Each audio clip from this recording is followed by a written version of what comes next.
자, 마켓나우 2부로 이어가도록 하겠습니다. 우리 시장 출발한 지 1시간 정도가 지났습니다. 한 주의 시작 월요일이기도 하고요. 이번 주에는 뭐니 해도 가장 관심이 쏠리는 건 결국에 트럼프 당선인의 취임식일 겁니다.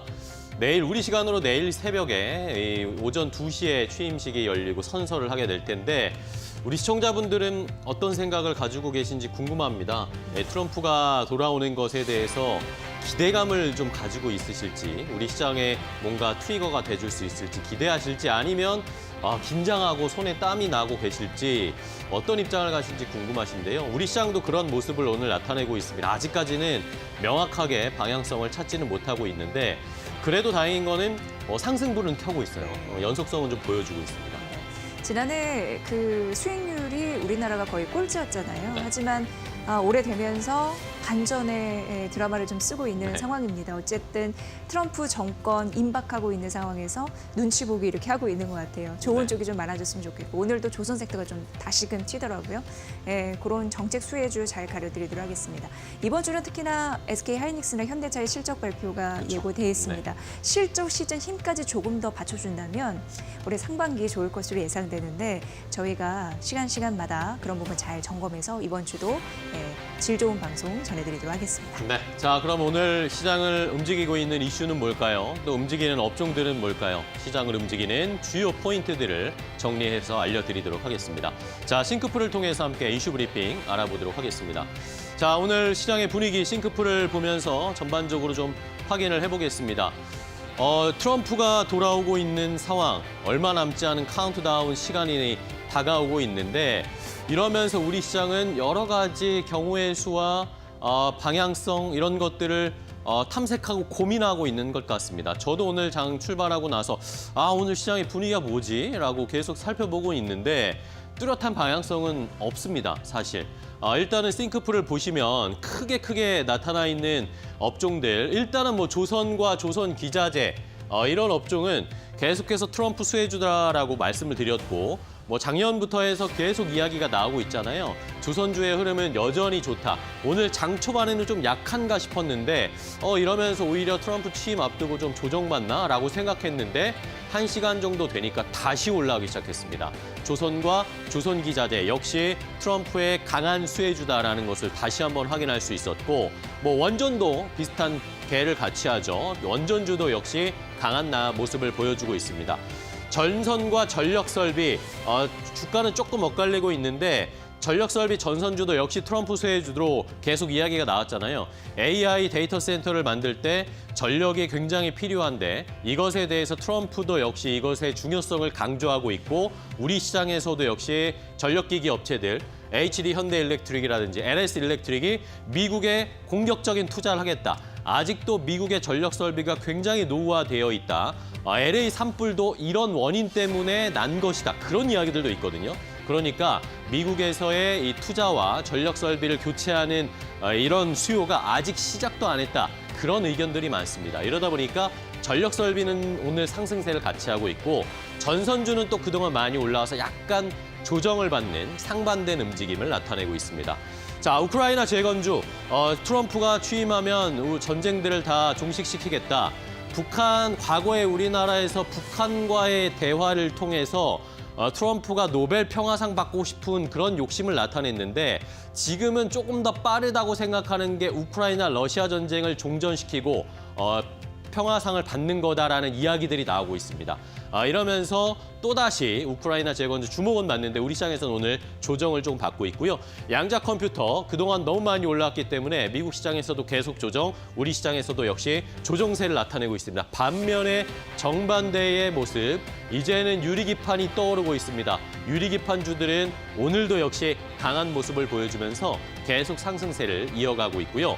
자, 대왕고래주가 갑자기 지금 튀어오르고 있는데 일단은 윤석열 대통령의 탄핵 과정이 진행되고 있는 상황에서 대왕고래는 오히려 피해주가 될 것이다. 그런 이야기들이 많이 나와서 관심권에서 멀어졌는데 주말 사이에 포항 영일만 일대에서 이 시추 작업과 관련된 운반선들의 움직임이 나타내고 포착되기 시작했답니다. 이러면서 다시 한번 대왕고래 관련 종목들이 주의 집중을 받으면서 상승 탄력들이 나오고 있습니다. 이 외에도 뭐 정치 관련된 테마, 주말 사이에 뭐 서부지법에서 좀 폭력 사태가 있긴 했는데 이러면서 또 정치 테마주들도 역시 계속해서 시장에서 포인트가 되고 있는 상황입니다. 자, 첫 번째 이슈 먼저 확인해 보겠습니다. 아까 살짝 말씀드렸는데 전력 설비 관련된 종목들 우리 시장에서 굉장히 좋고 평가가 좋습니다. 일단은 아직 시작도 안 했다. 아까 말씀드렸죠. 미국에서 변압기 순차 교체 대상 거의 지금 미국 이 넓은 땅덩어리에 있는 전력 변압기 중에 70%는 교체해야 된다라는 그런 수요가 여전히 존재하고 있답니다. 이러면서 HD 현대엘렉트릭이나 관련된 종목들의 주가가 엄청 올라왔잖아요. 그런데 앞으로도 이 수요를 받아가면 실적이 훨씬 더 개선될 수 있을 것이다. 훨씬 더 좋은 실적들을 보여줄 수 있을 것이다. 라고 이야기가 나오고 있습니다. 자, 이러면서 지난주에는 LS 일렉트릭이 일론 머스크의 xAI와 협력을 하면서 여기에다가 배전반을 공급한다. 이런 뉴스들이 나왔는데 이번에는 HD 현대엘렉트릭 차례입니다. HD 현대엘렉트릭이 미국에다가 생산 시설을 확대하겠다. 이러면서 미국에서의 생산을 50% 정도 늘릴 것이다 이야기가 나오고 있고요. 국내에서도 울산 변압기 공장을 증설을 해서 최대 4천억 원 정도의 규모 투자를 하겠다라는 계획이 이제 나올 거랍니다. 오늘 HD 현대엘렉트릭이 실적 발표할 것으로 예상이 되는데 이러면서 함께 투자 공시도 나올 것이다라고 시장에선 예상을 하고 있고 이러면서 2017년 현대엘렉트릭이 HD 중공업에서 분사한 이후에 가장 큰 최대 규모의 투자를 단행하게 되는 것입니다. 자, 여기에다가 트럼프 당선인이 오늘 또 조금 전에 몇 시간 전에 당선 취임식 전에 당선 축하 행사를 가졌는데 여기에서 여러 가지 이야기들을 쏟아냈습니다. 취임도 하기 전에 이야기를 너무 쏟아냈는데 여기에서 AI 데이터 센터 건설에 에너지를 잘 활용해야 한다. 에너지를 효율적으로 활용할 수 있는 방법들을 생각해야 된다라고 또 코멘트를 했습니다. 이러다 보니까 이것도 역시 수혜가 되면서 함께 전력기기 관련된 종목들 좋은 흐름과 앞으로 올해 1년 동안도 좋은 평가들이 나오고 있습니다. 오늘은 주가가 어떻게 움직이는지 먼저 확인을 해보시죠. 네, 오늘 뭐 전력 관련해서는 HD 현대일렉트릭이 이 섹터를 좀 이끌고 가는 흐름들이 나타납니다. 오늘 장중에 51주 신고가를 기록을 했습니다. 내년 초까지 4천억 원의 투자를 하면서 미국 기업과 변압기 그런 공장을 조금 더 늘릴 것이다. 이런 이슈가 이제 반영이 되고 있는 상황이고 작년 최고 실적 냈거든요. 올해 같은 경우에도 역대 다시 한번 최고 실적을 기록할 것이다라는 가능성이 있고요. 말씀해 주신 대로 4분기 실적 발표 곧 나오는데 영업이익이 한 2,200억 원 정도 예상되고 있으니까 보시면 될 것 같습니다. 현재 3.7% 강세로 43만 원 선 위에서 움직이고 있다는 점 말씀드리도록 하겠습니다. 그리고 미국 쪽에서 초고압 변압기 매출이 증가할 것이다라는 가능성 때문에 최근 올랐던 LS 일렉트릭은 오늘 6거래 만에 일부 차익 실현 매물이 일단 나오면서 보여지고 있는 상황인데요. LS 일렉트릭 같은 경우에도 미국 매출에 대한 실적단에서 긍정적인 변화를 올해 맛볼 수 있을 것이다라는 증권사의 코멘트 여전히 좀 이어지고 있는 상황입니다. 오늘 일부 차익 실현 매물이 나오고 있다는 점 말씀드리고 그러나 지수사는 LG 계열사 중에 LS 단연 돋보이네요. 현재 8거래 연속 오르고 있습니다. 트럼프 대통령 취임되면은 앞으로 이런 쪽에서 AI 데이터 센터에 투자를 더 늘리겠지만 기업에서도 그런 흐름들이 있겠고 그럼 자연적으로 LS 그룹이 부각받을 수 있다는 가능성 때문에 지주사가 오늘 오르는 거고요. 1% 상승세 보여주면서 오늘도 올라가죠. 11만 8,700원 선 현재 단에서 구성을 하고 있습니다. LS 마린 솔루션은 오늘 5거래일 만에 일부 차익 실현 매물 한 1%대 나오고 있는 상황이고요. LS 에코에너지 같은 경우에도 작년 전반적으로 역대급 실적을 기록할 것이라는 가능성 언급되면서 제가 지난주에 말씀드린 바 있는 종목인데 현재 3% 일부 좀 떨어지면서 5만 원 선을 좀 이탈했습니다. 향후 주가의 흐름들 긍정적으로 나타날 가능성이 있다라는 코멘트 있으니까 이 부분 참고해 보시면 될 것 같습니다. 어쨌든 오늘 대장은 HD 현대일렉트릭이 좋은 소식 때문에 이끌고 가고 있다는 점 강조해 드립니다. 자, 두 번째 테마 만나보시죠. 자, 두 번째는 2차 전지의 운명을 가를 수 있는 이번 한 주가 될 것으로 보입니다. 트럼프 당선인이 취임을 몇 시간 앞두고 지금 조금 전에 축하 행사, 당선 축하 행사를 워싱턴에서 가졌는데요. 여기에서 뭐 여러 가지 이야기를 쏟아내다 보니까 저희는 귀를 기울일 수밖에 없었고요. 트럼프는 또 너무 신이 났더라고요. 또 막 춤을 추면서 YMCA 음악에 맞춰서 춤을 추는 모습도 보여줬습니다.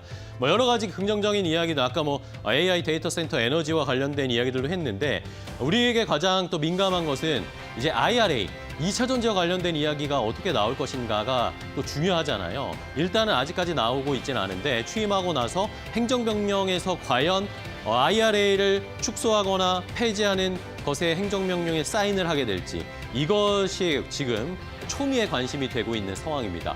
2차 전지 행정명령을 우리는 대기하고 있는 상황이고요.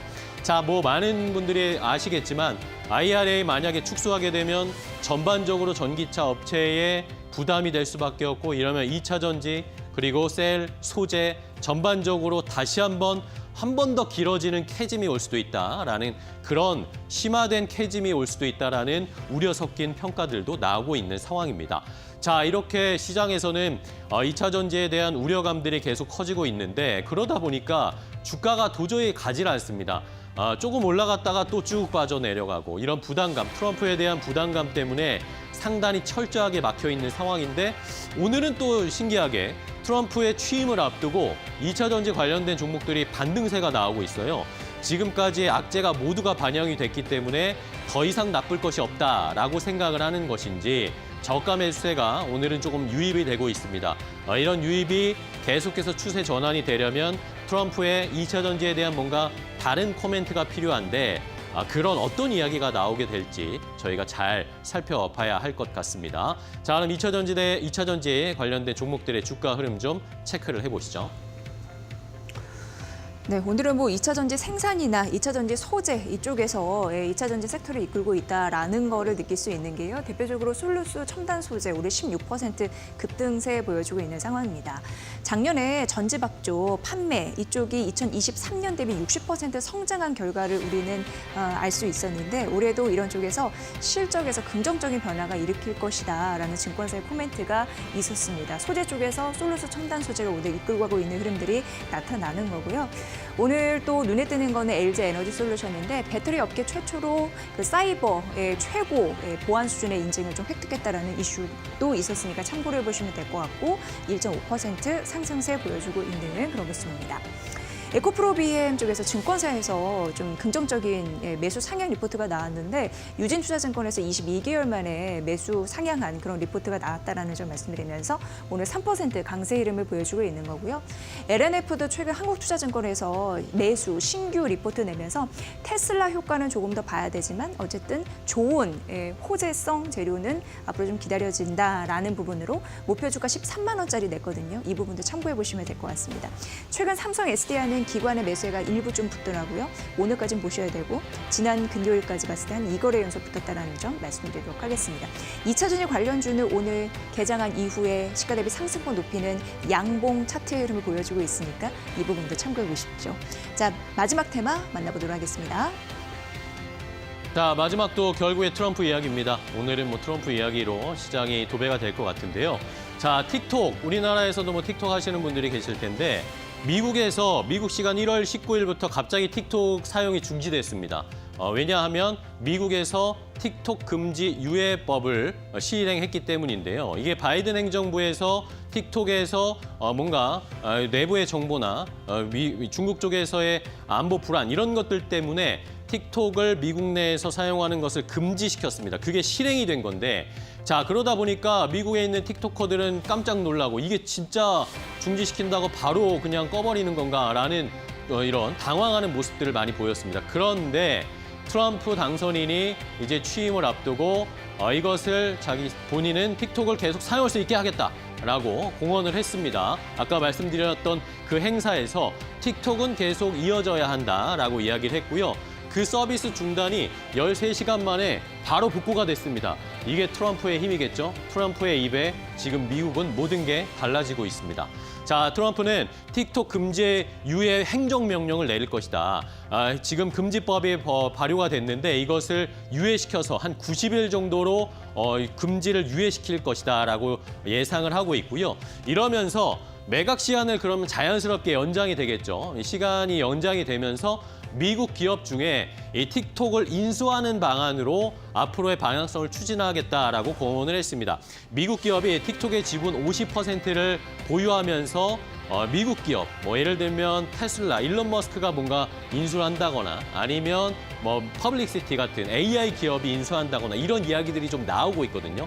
과연 틱톡 관련해서 어떤 기업이 미국에서 인수를 하게 될지도 관심이 가는 뭐 대목이고, 이러다 보니까 우리 시장에서는 틱톡 연관 수혜주라고 할 수 있는 뭐 광고 관련된 그런 종목들이 움직임을 나타내고 있습니다. 자, 마지막으로 틱톡 관련된 종목들의 주가 흐름 체크해 보시죠. 네, 온라인 뭐 인터넷 광고 대행 업체 이런 부분이 관련주로 묶일 겁니다. 모비데이즈가 현재 8% 상승세인데 여기가 이전에 그 틱톡의 공식 협력 파트너사로 부각받은 적이 있었다. 2021년도 같은데요. 그런 흐름으로 오늘 틱톡 관련주로 부각이 되고 있는 거고, 메타와 공식 파트너사를 맺었던 EM넷 같은 경우에도 2018년도에 맺었거든요. 관련주로 묶이면서 6.8%. 앞으로 온라인 광고 쪽 그런 부분으로 수주받으면 매출이 증대될 수 있기 때문에 관련주로 부각이 되는 상황입니다. 와이즈버즈 같은 경우에는 구글, 페이스북 이쪽에 주요 매출처를 두고 있습니다. 광고 쪽 역시나 연관되어 있고요. 3.6% 강세입니다. 요즘에는 뭐 인플루언서의 영향도 대단하잖아요. 그래서 광고를 거기다 싣는 것이 더 유리할 수 있다라는 그런 얘기도 나오고 있는 상황인데, 그런 인플루언서의 그 마케팅 플랫폼 그런 업체다 할 수 있겠죠. 레뷰 코퍼레이션 관련주로 묶여 있는데 오늘은 5% 약세 흐름을 좀 보여주고 있습니다. 플레이디는 1.6% 약세, 이렇게 좀 혼재되어 있는 틱톡 관련주인데 대표적으로 모비데이즈, EM넷, 와이즈버즈 이쪽만 좀 신경 쓰시면 큰 무리가 없겠다 이렇게 보여집니다. 자, 세 번째 테마까지 만나봤습니다. 자, 트럼프 취임을 앞두고 있는 우리 시장 어떤 방향성을 나타낼지, 또 더 자세하게 어떻게 대응해야 할지 이제 준비를 해봐야 될 텐데요. 이데일리온 파트너와 함께 더 자세한 종목 전략 알려드리도록 하겠습니다.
네, 이데일리온 라이브 시간으로 이어가 보겠습니다. 오늘도 이데일리온 라이브 시간을 통해서 이데일리온 파트너와 함께 여러분들의 시장 궁금증 해결해 드리겠습니다. 방송 보시면서 궁금한 게 있으신 시청자분들께서는요, 채팅창에 댓글 남겨주시면 방송 중에 저희가 해답을 모색하는 시간까지 함께 가져가 보겠습니다. 오늘 이 시간은요, 이데일리온의 김태훈 파트너와 함께합니다. 안녕하십니까? 안녕하세요. 네, 반갑습니다. 우선 시장에 대한 이야기부터 해보도록 할 텐데요. 주말 사이 진행된 미증시 같은 경우에는 트럼프 취임에 대한 기대감 속에 강한 상승이 나왔습니다. 시장 어떤 부분 좀 집중적으로 보셨을까요? 일단 뭐 요번에 트럼프 취임일 날이 마틴 루터 킹 데이라고 해가지고 미국 휴장입니다. 네. 휴장일이고, 또 트럼프가 취임 첫날 이제 백악관에 입성을 해서 행정명령을 한 200여 가지를 한꺼번에 내놓겠다고 했는데요. 그날을 기점으로 조 바이든 민주당 정부에서 이제 도널드 트럼프 공화당 정부로 완전히 변하는 것을 취임 첫날부터 확인할 수 있을 것 같습니다. 그러면서 우리나라에게도 영향을 미치는 게 이제 보편 관세라는 건데요. 이 보편 관세를 초기에부터 이제 반영하기보다는 하루에 뭐 한 달에 한 1%, 2%씩 올리면서 점진적으로 올리겠다고 해서 인플레이션에 대한 우려를 낮추겠다고 얘기를 했습니다. 그리고 미국 재무장관으로 임명되는 분도 그러한 말을 했습니다. 도널드 트럼프의 이런 보편 관세 정책이 인플레이션에 대한 우려를 그렇게 높이지 않을 거다라고 말을 했고, 이런 배경에서 FRB의 그 2인자라고 할 수 있는 그런 그 이사가 요번에 올해 2025년에 미국 FRB가 기준금리 인하를 3회에서 4회 정도 할 수 있을 것 같다라고 말을 했습니다. 지난해 12월 달 마지막 금리 인하에서 이 점도표상에서는 올해 2025년에 한 2번 정도 금리 인하를 할 수 있을 것 같다라고 평가가 나왔었는데요. 그거보다는 굉장히 그 긍정적인 발언이 나온 것이죠. 그리고 일단은 미국 시장에서 미국 기업들의 실적이 좋기 때문에 그 좋은 실적으로 해서 미국 시장은 계속 빨간불을 켜고 있습니다. 지난 금요일 날 끝난 미국 시장도 굉장히 좋은 모습을 보였고요. 그러면서 이번 주에도 미국 기업들, 대형 빅테크들이 이제 실적을 발표하는데 그 실적들이 트럼프의 취임과 함께 긍정적인 이미지를 준다면 미국 시장은 여전히 골디락스에서 좋은 모습을 보일 것 같고요. 그리고 지금 미국 시장에서 이제 이슈가 되고 있는 건 바이트댄스, 이쪽이 대주주로 있는 이제 틱톡이라는 미국 회사가 미국 법인인데요. 이거를 매각하라고 이제 안보상의 이유로 미국 정부가 요구를 하고 있고, 이 틱톡, 바이트댄스는 틱톡 미국 법인은 매각할 수 없다고 버티고 있는데요. 여기에서 이제 타협점으로 중국 정부 쪽은 이제 트럼프 정부에 입각하는 일론 머스크에게 이 회사를 매각할 수도 있다라는 말들도 나옵니다. 그 이유가 미국 그러니까 테슬라의 가장 그 생산 효율이 좋은 공장인 상하이 공장이 말 그대로 중국 정부에게는 담보로 갖게 되는 것이죠. 그래서 나중에 트럼프 정부가 끝나고 나서 틱톡 미국 법인을 다시 바이트댄스가 인수할 수 있는 그런 모습이기도 하고요. 또 다른 한편으로 이 미국 법인에 대해서 퍼플렉시티라는 이 검색 엔진 스타트업인데요. 이쪽이 아예 합병을 하겠다고 제안을 하기도 했습니다. 그만큼 이 틱톡이라는 회사가 미국과 중국 사이에 하나의 큰 이슈가 되고 있는데요. 그만큼 이 틱톡이 향후 어떻게 처리되느냐에 따라서 미국과 중국 간의 패권 전쟁, 즉 무역 전쟁의 그 미래가 결정될 것 같습니다. 네, 알겠습니다. 우선 뭐 20일 현재 시각 20일 날 진행되는 트럼프 취임식과 행정명령이 정확하게 나오고 나서야 우리 시장에 대한 뭐 예상과 그리고 반응이 좀 나올 것 같고요. 오늘 같은 경우에도 시장 분위기 미증시 영향 받으면서 괜찮습니다만 행정명령이 또 어떤 식의 강건한 발언이 나올지에 따라 시장의 변동성은 커질 수 있다는 점 체크해 보셔야 될 것 같습니다. 저희가 트럼프 이야기를 하다 보니까요. 저희도 채팅창에 좀 궁금증을 남겨주신 분이 계십니다. 그럼 트럼프 2.0 시대가 왔는데 대북주는 어떻게 바라봐야 되는지 궁금하다고 여쭤보시거든요. 일단 그 트럼프가 여러 번 누누이 말씀, 김정은과 직접 대화를 하겠다고 얘기를 해왔어요. 맞습니다. 직접 대화할 경우에는 이거는 예전에 일기 때 해왔던 것들이 있기 때문에 요번에 김정은과 트럼프가 만나게 된다면 북미 수교까지 가는 방향으로 얘기가 될 가능성이 큽니다. 그렇게 될 경우에는 우리 한반도 내에 우리나라뿐만 아니라 북한도 친미 국가가 되는 것인데요. 중국이 가장 싫어하죠. 그래서 트럼프와 김정은 간의 만남을 이 중국은 좀 의심스러운 눈으로 지켜보고 있는 겁니다. 그런데 이번 신년 인사장을 그러니까 이 중국 시진핑에게 보냈을 때 중국 CCTV에서 그걸 발표할 때 친밀한 국가들로 따로 이 첫해 새해 인사를 발표를 하는데 요번에 이 북한이 보낸 그 인사말은 그냥 다른 국가들과 함께 그 발표하는 수준으로 좀 격화된 의미가 있습니다. 그러다 보니 최근 들어서 북한이 러시아와 친밀하게 지내면서 이 중국이 이 한반도 문제에서 좀 다시 또 발을 좀 빼게 되는 그런 모습을 보이고 있어서 이런 부분이 중국을 굉장히 불편하게 하죠. 하지만 트럼프는 지속적으로 이 한반도 문제에 북한과 직접 대화를 통해서 개입을 하려고 하고 있고, 그렇게 될 경우에는 이 개성공단과 금강산 관광에 대한 우리 기업들의 계약 기간이 남아 있습니다. 트럼프는 장사꾼이기 때문에 이러한 계약에 대해서 굉장히 중요하게 여기죠. 그렇기 때문에 북한에게 이러한 계약을 성실하게 이행할 것을 요구할 수도 있고, 그렇게 되면 다시 개성공단과 이 금강산 관광이 다시 재개될 가능성이 높습니다. 네, 알겠습니다. 어쨌든 대북주와 관련해서는 트럼프와 그리고 김정은과의 그 관계 개선 속에 좀 반응이 나올 수 있다라고 이야기해 주신 것 같은데 우리 시장에 대한 이야기도 나눠보도록 하겠습니다. 우리 시장은 좀 어떻게 보실까요? 자, 우리 시장은 이 경제 외적인 요인이 가장 큰 영향을 미칩니다. 네. 지난주 금요일 날 보셨으면 아시겠지만 이 윤석열에 대한 이 구속영장이 이제 그 청구된 것뿐만 아니라 아예 구속이 됐죠.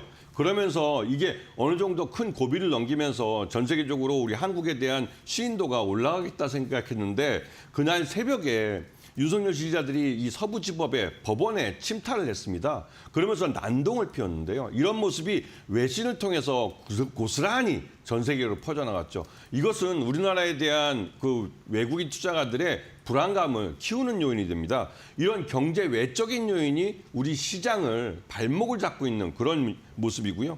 하지만 우리 기업들은 나름대로 열심히 잘 자기 몫의 일을 하고 있습니다. 특히 현대차 같은 경우는 엔비디아와 전략적 제휴를 맺으면서 24조 원이라는 그 거금을 이번에 국내에 투자하기로 했습니다. 이러면서 이제 자율주행 같은 부분에 대한 대규모 투자를 하게 되고 또 추가적으로 이 현대차와 SK하이닉스, 기아 같은 회사들이 이번 주에 기업 실적을 발표합니다. 작년 2024년 실적을 발표하는데 대부분 다 4분기 때 원달러 환율이 급등하면서 환차익을 크게 볼 것으로 보이고요.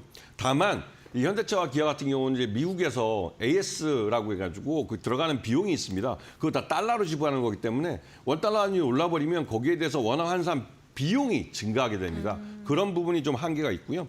그리고 조선주들은 트럼프가 여러 번 말해왔지만 이미 우리 한국 조선사들은 미 해군의 MRO 사업에 참여를 하고 있고 미국에서 법률이 공화당이 이제 상하원 다 우위이기 때문에 법률이 개정이 되면 동맹국의 이 조선소에서 미군의 군함을 건조할 수 있게 될 가능성이 높습니다. 그럴 경우에는 우리나라 현대중공업 그룹과 또 이 한화오션 이쪽이 참여할 가능성이 높죠. 그렇게 되면 미국은 이 중국이 미국보다 더 많은 군함을 갖고 있다는 것에 불안감을 느끼기 때문에 여기에 대규모 투자를 하게 됩니다. 그렇기 때문에 그거에 대한 수혜를 볼 가능성이 크고요.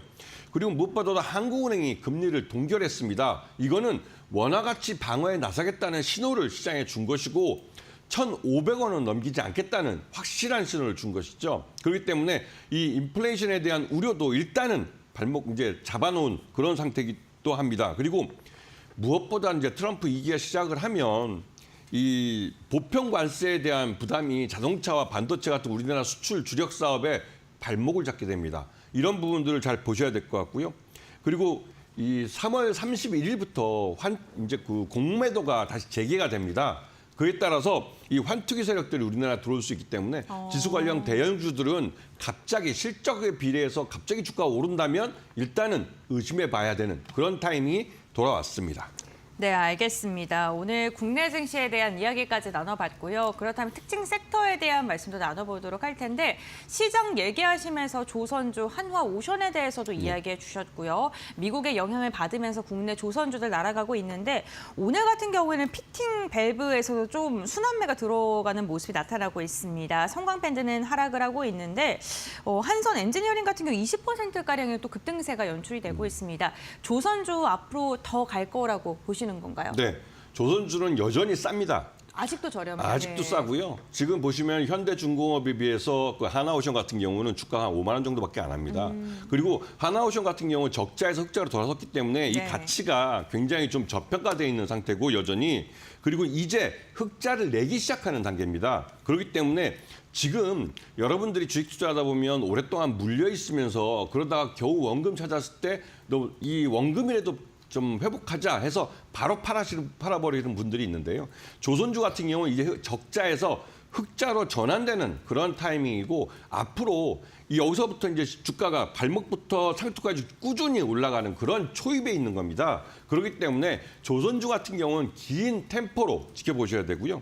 무엇보다도 이 조선 3사가 작년 2024년에 이 수주 목표를 대부분 다 채웠고 그 수주 목표를 채운 그 안에는 고부가치선이라고 하는 LNG선이나 또 이 VLCC라는 초대형 컨테이너선 이렇게 중국과 경쟁할 때 우리 한국 조선사들이 절대 우위에 있는 쪽에서 많은 수주를 했습니다. 그러다 보니 우리나라 이 조선소들은 독을 사용하기 위해서 3년 이상 기다려야 되는 그런 상황이라는 거죠. 즉 3년짜리 일감들을 갖고 있습니다. 이 말뜻은 3년 동안 이 호황이 이 슈퍼사이클이라는 조선주 호황이 이어질 가능성이 크고요. 여기다가 이 조선용 철광석과 조선용 후판 가격이 계속 안정세를 나타내고 있습니다. 이 말뜻은 비용이 어느 정도 안정화되어 있는 상태에서 수익이 성과가 올라가면서 수익이 더 늘어난다는 점이고 마지막으로 지난 연말에 원달러 환율이 급등하면서 우리나라 조선사들이 대규모 환차익을 보고 있습니다. 그 작년 4분기 실적이 발표되면 진짜 놀라실 텐데요. 작년 4분기에만 원달러 환율이 꽤 한 15% 정도 거의 그 정도 올랐기 때문에 이 우리나라 이 조선사들은 앉은 자리에서 이미 1200원, 1100원대 수주했던 배들을 1,500원에 지금 1,450원에 지금 잔금을 받는 거기 때문에 굉장한 환차익을 보게 되는 것이죠. 다만 문제는 우리나라 한국 조선사들이 미국의 미 해군의 MRO 사업에 참여를 하고 장기적으로는 미 해군의 그 군함을 건조할 수 있는 가능성을 갖게 되면 이 부분에 대해서 중국이 견제한다는 측면에서 우리나라에 수출하고 있는 저가의 후판들을 수출 규제를 할 가능성이 큽니다. 그렇게 되면 후판 가격이 인상이 되면서 전반적으로 조선 쪽에 들어가는 비용이 증가할 가능성이 크죠. 그리고 이것들은 염두에 두셔야 되는 부분이고 이제 조선 3사가 가게 되면 그 조선 배 안에 들어가는 조선 기자재주들이 뒤따라갑니다. 그렇기 때문에 조선주들은 대형 조선사를 먼저 매수를 하시고 그다음에 순환매 차원에서 조선 안에 들어가는 배 안에 들어가는 엔진이나 각종 조선 기자재 쪽으로 눈을 돌릴 필요가 있습니다. 이 순환매를 잘 타시면 꾸준히 우상향하는 그 차트를 그대로 다 먹을 수가 있어요. 그래서 이런 부분들을 잘 보시면서 조선 기자재주 중에 하나오션, 하나엔진, HD 현대 마린 엔진 같은 종목들을 좀 자세히 볼 필요가 있습니다. 네, 알겠습니다. 조선주에 대한 이야기 가장 먼저 나눠봤고요. 종목 3가지 언급해 주셨는데 대형주 중심으로 이야기해 주셨고 두 번째로는 태양광 발전 관련 기업들 이야기 나눠보겠습니다. 최근에 태양광 관련해서 되게 좋은 얘기 많이 해주시고 계시잖아요. 네, 그럼 모멘텀 다시 한번 좀 간략하게 짚어볼까요? 네. 태양광은 우리나라 국내 내수 시장만 보면 지난 3년 동안 투자가 안 이루어졌습니다. 그러다 보니 이 3년 동안 지체돼 있었고 그러면서 또 당연히 해외의 다른 경쟁 국가들은 대규모 투자를 했던 분야입니다. 우리는 3년 동안 뒤쳐져 있었기 때문에 지금 투자를 급하게 늘려서 쫓아가야 되고 특히나 대기업들 중심으로 아리백 투자가 급증하고 있습니다. 올해 2025년은 아리백 투자로 인해서 태양광 관련된 종목들이 이 수주도 늘릴 뿐만 아니라 수익도 증가할 가능성이 큰 그런 해입니다.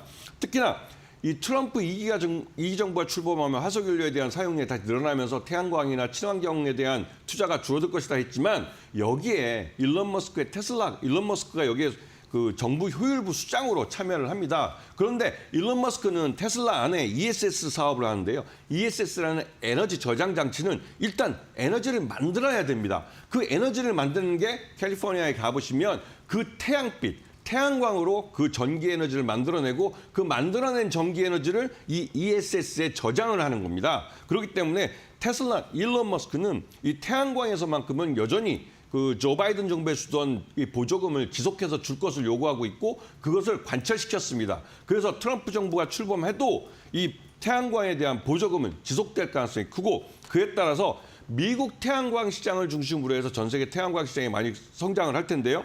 우리나라 하나솔루션 같은 경우는 미국 조지아주에 솔라 허브를 건설 중에 있으면서 또 한편으로 미국 태양광 장비 시장 1위 업체입니다. 그리고 그 경쟁자들은 중국 걸 수입해서 파는 업체들인데 그 중국산 그 태양광 장비들에 대해서 고율의 관세를 매깁니다. 그러면서 50% 이상 그 관세를 매기면서 가격이 이 미국 태양광 시장에서 태양광 장비들의 시장이 50% 정도 올라버렸어요. 그러면서 여기에 당연히 하나솔루션은 그 시장의 1위 업체이기 때문에 가장 큰 수혜를 누리고 있습니다.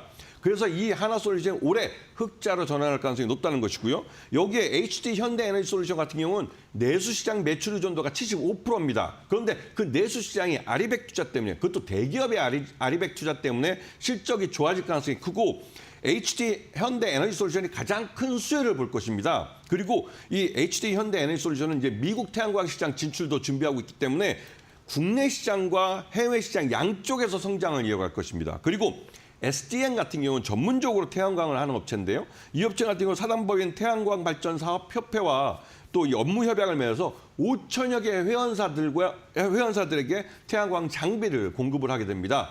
SDN 같은 경우 올해 이 수주 실적도 증가하고 그에 따라서 실적도 굉장히 높이 성장할 가능성이 크기 때문에 이 태양광 업체들은 올해 2025년에 가장 큰 관심을 갖고 보셔야 될 섹터입니다. 네, 알겠습니다. 태양광 발전 관련 기업들에 대해서 이야기 나눠봤는데 이 종목 언급해 주실 때 빠짐없이 등장하는 게 한화그룹이랑 HD그룹이네요. 지난해 말부터 올해 초까지 시장을 주도하고 있는 그룹주는 맞는 것 같습니다. 마지막으로 자율주행에 관련된 이야기 나눠볼 텐데 시간이 조금 얼마 남지 않아서 좀 간략하게 들어볼게요. 네네네.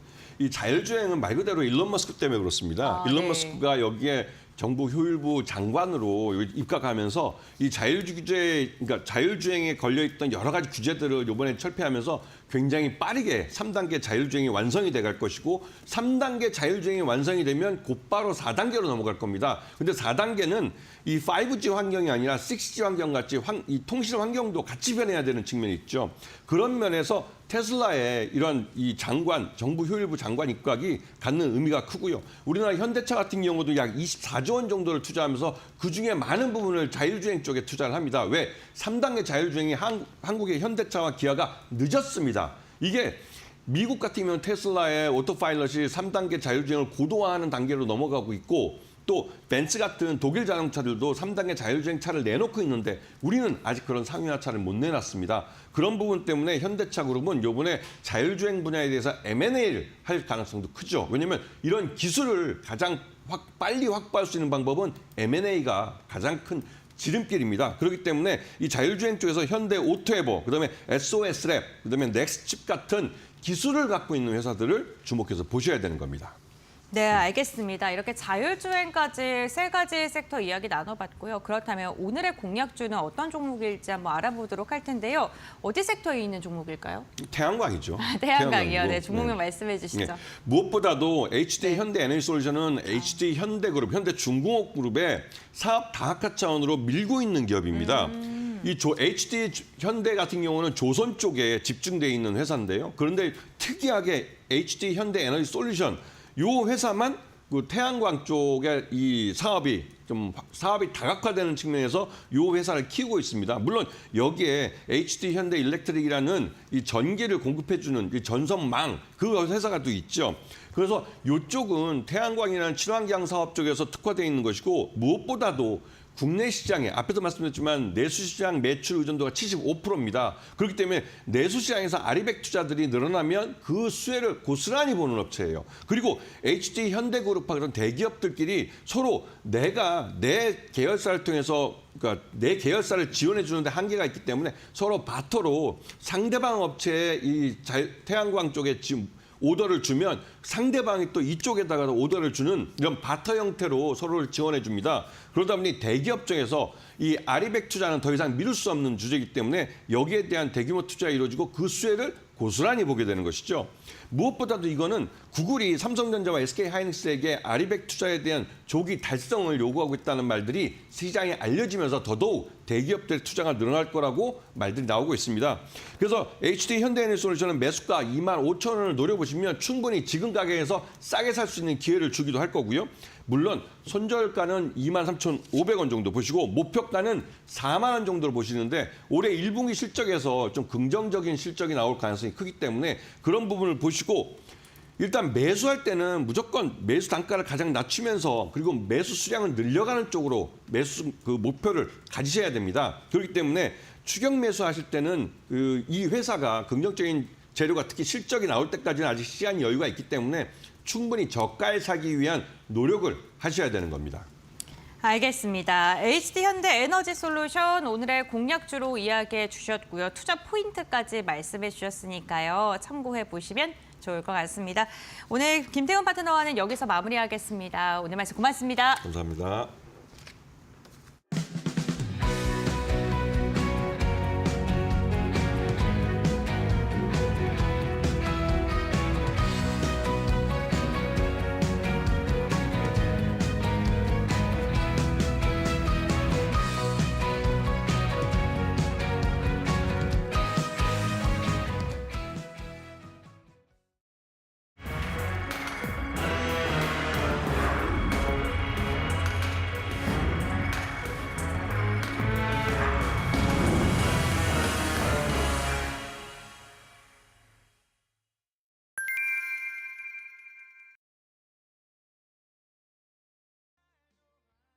사전에서 가장 아름다운 단어는 관세. 트럼프는 대통령 후보 시절부터 집권 시 관세를 각종 수단으로 사용할 것을 강조했습니다. 최근에는 관세 업무를 전담할 대외수입청을 신설하겠다고도 밝혔습니다. 트럼프 2기 행정부가 시작되면서 금융과 외환 등 시장은 변동 가능성에 주목하고 있습니다. 트럼프가 공약으로 내세운 보편 관세 도입이 현실화할 경우 관세 부담이 소비자에게 전가돼 물가가 올라갈 수 있습니다. 이로 인해 주요국 중앙은행이 기준금리 인하 속도를 늦추면 국채금리 상승과 달러 강세로 이어집니다. 또 다른 대표 공약 감세 정책 역시 달러 가치를 끌어올리는 요소 중 하나입니다. 문제는 원화 가치가 하락할 경우 국내에 유입된 외국인 자금이 이탈할 수 있다는 점입니다. 우리 수출이 줄어들거나 또 무역 수지 흑자가 좀 크게 줄어들 가능성이 있거든요. 또 대중 제재가 강화되기 때문에 우리 이제 대중국 수출도 줄어들게 되고 이런 그 요인들이 그 환율을 높이는 요인이다 이렇게 볼 수가 있고 환율이 높아지면은 또 수출이 줄어들면은 아무래도 우리 성장률이 둔화되기 때문에 주식시장에서 그 외국인 투자자들의 이탈이 있을 수 있다. 이런 가운데 가상자산 시장은 올해 비교적 활기를 띨 것으로 전망됩니다. 일반적으로 금리가 높아지면 위험자산에 대한 수요가 줄어 가격이 하락하지만 트럼프 2기 행정부에서는 가상자산 시장에 우호적인 환경이 조성될 것이란 기대가 더 크게 작용하고 있는 겁니다. 스스로를 크립토 대통령이라 칭한 트럼프는 각종 가상자산 친화적인 정책을 예고한 바 있습니다. 금융 관련 주요 직책에는 친가상자산 인사를 임명하며 관련 공약 이행에 대한 기대감을 높이고 있습니다. 관세 정책으로 세계 경제에서 무역이 어렵게끔 만드는 부분이 있는 거는 맞는 것 같고 또 앞으로 이제 지정학적으로도 돌발 변수가 발생할 수도 있다라고 생각을 해서 우려의 목소리가 아직은 남아 있는 것 같기는 해요. 이제 매번 나오는 지표들에 따라서 계속 변동성이 높아질 것 같기는 해요. 하지만 이게 인플레이션이 정말 예전처럼 뭐 7%, 8%까지 올라가지 않는 이상 연준이 어느 정도 금리를 컨트롤을 할 걸로 보이고 만약 그게 가능하다는 전제 하에서는 올해 이제 가상자산 시장은 그 미국 정부가 이 시장을 개화하는 원년이 될 거라고 생각을 해가지고 변동성이 있어도 계속해서 우상향하면서 올라갈 거라는 생각을 하고는 있습니다. 미국 생산자 물가지수와 소비자 물가지수가 시장 예상치를 밑돌며 인플레이션 재발 우려가 일시적으로 남아 해소된 가운데 변수가 될 관세 정책으로 더욱 관심이 쏠리고 있습니다. 이데일리 TV 심영주입니다.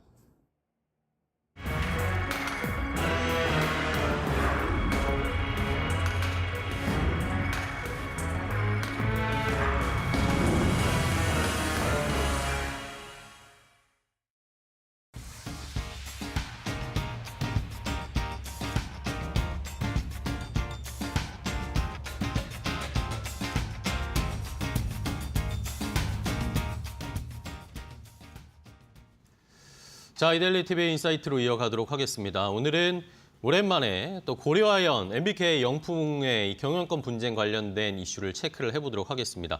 뭐 작년에 워낙 뜨거웠던 이슈였고 이제 하나씩 그 명암이 나타나고 있는데 과연 이제 새해 주주총회를 앞두고 어떤 이슈들을 살펴봐야 할지 조금 더 자세하게 알려드리겠습니다. 오늘은 이데일리 마케팅 센터의 권소연 센터장과 함께하겠습니다. 안녕하세요, 센터장님. 네, 안녕하세요. 네, 반갑습니다. 네. 오늘 월요일에 뵙습니다. 오늘은. 네. 자, 오늘은 오랜만에 우리 권소연 센터장님이 전문 분야이신 작년에 워낙 특집으로 많이 알려주셨으니까 추이를 살펴볼 타이밍이 온 것 같아서 자, 지금 고려아연 영풍 MBK의 이 경영권 분쟁은 아직도 끝나지가 않았습니다. 그렇죠? 아직 끝나지 않았고 이번 주가 또 중요한 분기점인 것 같은데 23일인가요? 23일에 고려아연 주주총회가 있잖아요. 여기에서 이제 표가 어떻게 나오느냐 관련된 이 표결이 어떻게 진행될 것이냐 관심이 완전 쏠려 있습니다. 네, 결전의 날이 다가왔어요. 그렇습니다. 그러니까 이번 주 오늘도 목요일. 주가도 움직이고 있어요. 그죠. 목요일인데 그동안에 이제 지분을 어느 정도 확보할 것이냐 경쟁을 벌여왔다면 이제 이걸 토대로 이사회를 장악하는 쪽이 그쵸. 결국 경영권을 가져오는 거니까 지금 23일에 열리는 고려연 임시주총에서 이제 결론이 나게 되어 있습니다. 그러니까 어느 쪽이 이사회에 이사를 더 많이 들여보내느냐 그쵸. 싸움인 건데 지금 12월 20일 기준으로 이제 주식을 보유하고 있는 사람들이 의결권을 행사 가능하고요. 임시주총 안건을 보면 이제 정관 변경 안건이 제일 중요한데 네네네. 그 정관 변경 안건에 이제 집중투표제 도입, 뭐 이사수 상한 설정, 집행임원제도 도입, 뭐 이런 게 있고요. 또 이제 최은범 회장 측에서 추천한 이사 7명, 그리고 영풍과 MBK 측에서 추천한 이사 후보 이제 14명 이렇게 해서 이런 안건들을 논의를 뭐가 하는데 많네요. 아마 시간이 굉장히 오래 걸릴 것 그러니까 같다는 하루 생각이 종일 들어요. 하겠는데요. 네. 그렇습니다. 자, 지금 뭐 주요 안건만 해도 굉장히 많은 상황이고 이게 또 경우의 수에 따라서 그죠. 달라지는 경우들이 너무 많아서 오늘 네. 권소연 센터장이 한번 정리를 해주실 텐데 자, 그러면은 일단은 아까 안건 중에 저는 가장 눈에 가는 게 일단은 뭐 집중 투표제 맞아요. 이야기입니다. 이것도 지금 첨예하게 대립을 하고 있잖아요. 네, 맞아요. 그러니까 이 집중투표제라는 건 뭐냐면 네네. 이사를 선임할 때 주식 한 주당 선임하려는 이사 수만큼 이제 의결권을 부여하는 제도예요. 그래서 네. 이사 10명을 선임하면 주식 한 주당 이제 10개 이 표가 생기는 건데 그거를 그러니까 본인이 원하는 특정 후보한테 10표를 다 몰아줄 수가 있어요. 그러니까 이게 사실은 이 집중투표제라는 제도의 목적은 이사회를 뭐 경영진이라든가 대주주 초측 인사들만 구성하는 것들을 좀 막기 위해서 그러니까 어찌 보면 이제 소액주주들을 좀 그쵸. 보호하자, 소액주주들의 권리를 좀 보호하자 이런 측면에서 도입이 된 건데 이거는 이제 유미개발이라는 곳이 주주 제한을 통해서 이제 상정을 하게 된 겁니다. 근데 유미개발이라는 곳이 고려한 지분 한 1.63% 보유를 하고 있는데 유미개발에 최은범 고려연 회장이 이제 사내 이사로 재직 중이고 최은범 회장의 특별 관계자 안에 유미개발이 포함되어 있어요. 그러니까 네네. 유미개발이 주주 제한한 거라는 거는 이제 최 회장 측에서 최 회장 측이 표겠네요. 그쵸. 이쪽은. 그래서 최 회장 입장에서는 이제 MBK하고 영풍 쪽 이사들이 이제 이사회에 대거 진입한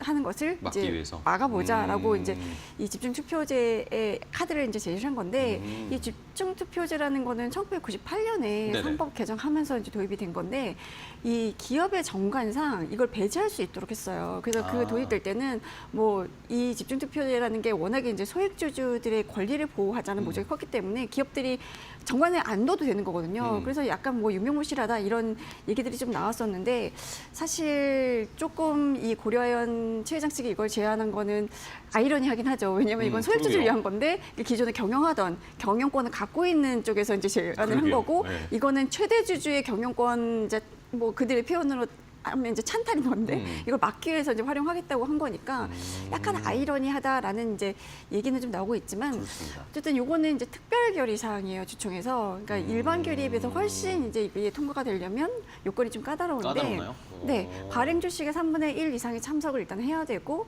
출석 주주 의결권 3분의 2 이상이 이제 찬성을 해야 됩니다.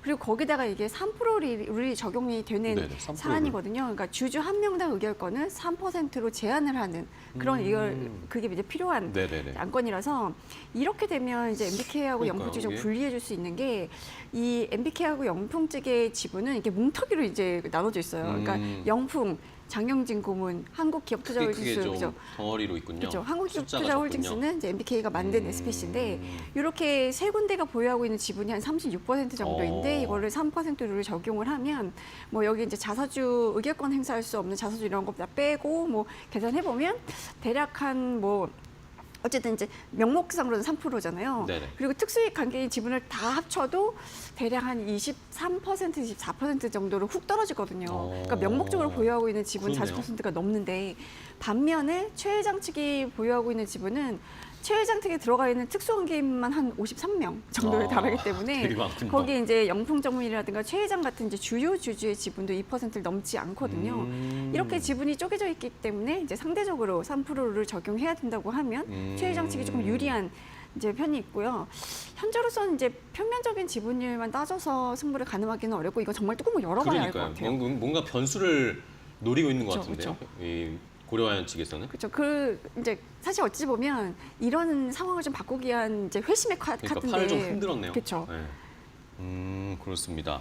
자, 그렇다면은 이제 약간 판을 흔들면서 뭔가 변수가 생기기를 바라는 쪽으로 약간 판을 기울여 놨습니다. 자, 그러면 이제 또 중요한 안건 중에 하나가 집중투표제였고, 하나는 또 이제 이사 네, 맞아요. 숫자. 맞아요. 그때 저희도 얘기했던 게 네. 이 영풍 MBK 측에서 이 뭔가 물밀듯이 인력으로 그냥 밀어붙여서 이사수를 13명, 14명 막 들어버리면 이러면 또 게임이 바뀌어버리니까 이거에 이게 그렇죠. 가능할 것인가에 대해서도 궁금했었잖아요. 근데 사실 고려연은 정관에 이사수를 몇 명으로 제한한다라는 내용이 없어요. 없죠. 예. 그렇기 때문에 이제 영풍과 MBK가 그러면 이제 안정적인 과반수를 확보하려면 한 10명 정도 이내 들여보내자. 전술로. 예. 그래서 이제 무더기로 추천했던 건데 네. 이 이사수 상한을 도입하자는 안건이 또 정관 변경건에 들어가 있어요. 들어갔더라고요. 그래서 이거는 뭐 최장 측의 뜻인 건데 지금 고려연의 이사회는 총 13명이고 이 중에서 장영진 고문을 제외하고 한 명만 나머지 빼면. 12명이 다 최장 측 인사거든요. 여기 이제 14명을 이쪽에 선임을 하게 되면 이제 영풍과 MBK 쪽의 의지대로 이제 이사를 움직일 수가 있죠. 그러니까 장영진 고문까지 하면 여기는 이제 15명이 되는 거고 이제 고려연 이사회에는 12명이 되는 건데 19명으로 이걸 좀 제한하자라는 이제 정관 변경의 안을 제안을 했고 19명으로 이제 제한을 하게 되면 기존에 있는 이사들 빼고 6명만 더 들여버릴 수가 있잖아요. 그쵸, 그럼 그쵸. 이제 12대 7이기 때문에 시의장 측이 고려연이 이제 이기는 거죠. 여전히 승기를 잡을 수 있는 건데 다만 이 안건도 특별결의 사항이에요. 그래서 의결권 3분의 2 이상을 보유하고 있는 영풍과 MBK가 이걸 반대하겠다. 그러면 이제 통과되기가 쉽지가 않은 못할 수도 거죠. 있는 거죠. 네.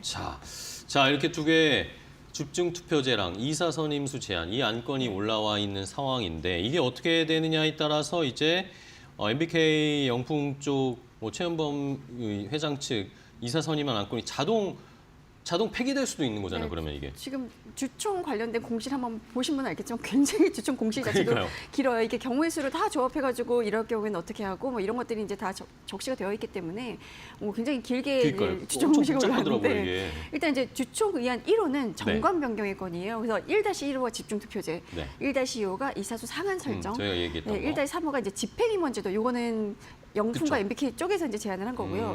1-4호가 액면분할과 너무 이제 주가가 많이 올랐잖아요. 그쵸.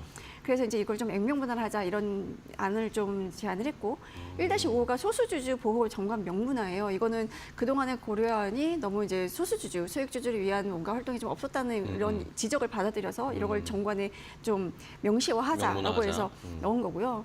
1-6호가 사회이사 이사의 의장 선임입니다. 기존에 이제 최은범 회장이 의장을 이제 같이 맡고 있었는데 이사회 의장을 따로 이제 별도로 선임하자라는 이제 정관 변경안을 사회이사 이사회 의장을 그쵸. 또 만들자. 네. 그리고 2호 이항부터는 이제 집중투표제 이사수상한 2개 정관 변경안이 통과됐을 때 부결됐을 때 이제 조합에 따라서 그러니까요. 이게 무조건 경우의 수가 상정했는데 복잡하더라고요. 2호 이안은 집중투표제와 이사수상안이 다 통과가 됐을 때 이럴 때는 이제 최회장 측 이사 7명 그리고 이제 영풍과 MBK 측 이사 14명의 선임안을 후보에 따라 일일이 의결을 하게 돼요. 그러니까 집중투표제에 따라서 그 의결권을 이제 지금 보면은 21명인 거잖아요. 그쵸. 그러니까 21표가 한 주당 생기는 거예요. 이거를 이제 각 21명의 이사에 다 본인이 원하는 대로 배분해가지고 이제 투표를 할 수 있는 거죠. 그래서 이 이사가 21명이니까 네. 이사 선임한 이안도 21개입니다. 21번 다 네, 그렇게 다 다 이제 일일이 투표를 하는 거예요? 거죠. 아. 그리고 이제 3호 이안은 집중투표제는 도입이 되는데 이사수 상한이 없을 경우 그건 부결됐을 두 번째 경우인데 케이스. 요 경우에는 요렇게 되면 이제 7명을 선임하느냐 14명을 선임하느냐 요거를 먼저 결정을 하게 돼요. 또 투표로. 투표를 하고. 그래서 그러니까 집중투표로 7명을 선임하게 된다. 그러면 이제 뭐 7명에 따라서 양측이 추천한 21명의 이사 후보 선임안을 두고 이제 표대결을 하는 거죠. 그리고 4호 이하는 집중투표제는 도입이 안 됐고 이사수 상한 11명은 도입이 되는 경우 이런 경우에는 이사 후보 21명에 대해서 일괄 표결을 해서 다득표 순으로 이제 이사회에 진입하는 방식으로 하기로 했고요. 네. 5호 이하는 이제 집중투표제도 이사수 상한제도 다 부결됐을 부결됐다. 때 그러면 이럴 때는 이제 이사 선임안을 이제 상정을 해가지고 이제 투표를 하게 되는데 이사 선임안은 보통 결의 사항이거든요. 네네. 그래서 발행 주식 4분의 1 이상, 출석 주주 과반수 이상이 찬성이면 이제 통과가 돼요. 그럼 이제 이사수 상한이 없는 상황이니까 여기서는 요 조건에 맞는 이사수는 다 이사회 진입이 가능한 거죠. 근데 사실 영풍이 지난달 30일에 이제 집중 투표자 방식으로 이사 선임하는 안건에 대해서 상정 금지 가처분 시정 이제 가처분 법안을 시정했잖아요. 예, 제출했고 이게 아마 임시소송 전에 결과가 나올 거거든요. 아, 그런가요? 그래서 만약에 인용이 되면 이거는 또 이제 이안이 또 변경이 그렇죠. 되겠죠. 또 다 그쵸. 케이스가 다 달라지는 거잖아요. 그렇겠죠. 요걸 잘 봐야 되겠. 가처분 판단 어떻게 나오는지 결론이 이게 중요한 또 포인트가 네, 되겠네요. 맞습니다. 주주총회 전에. 자, 그러면은 이제 이 영풍 MBK 고려아연의 이 싸움 주주총회를 앞두고 여기에 또 이해관계가 얽혀 있는 네. 뭐 자문사들, 뭐 의결권이 네. 있는 쪽들 다들 또 찬반 의견이 다 다르더라고요. 케이스가.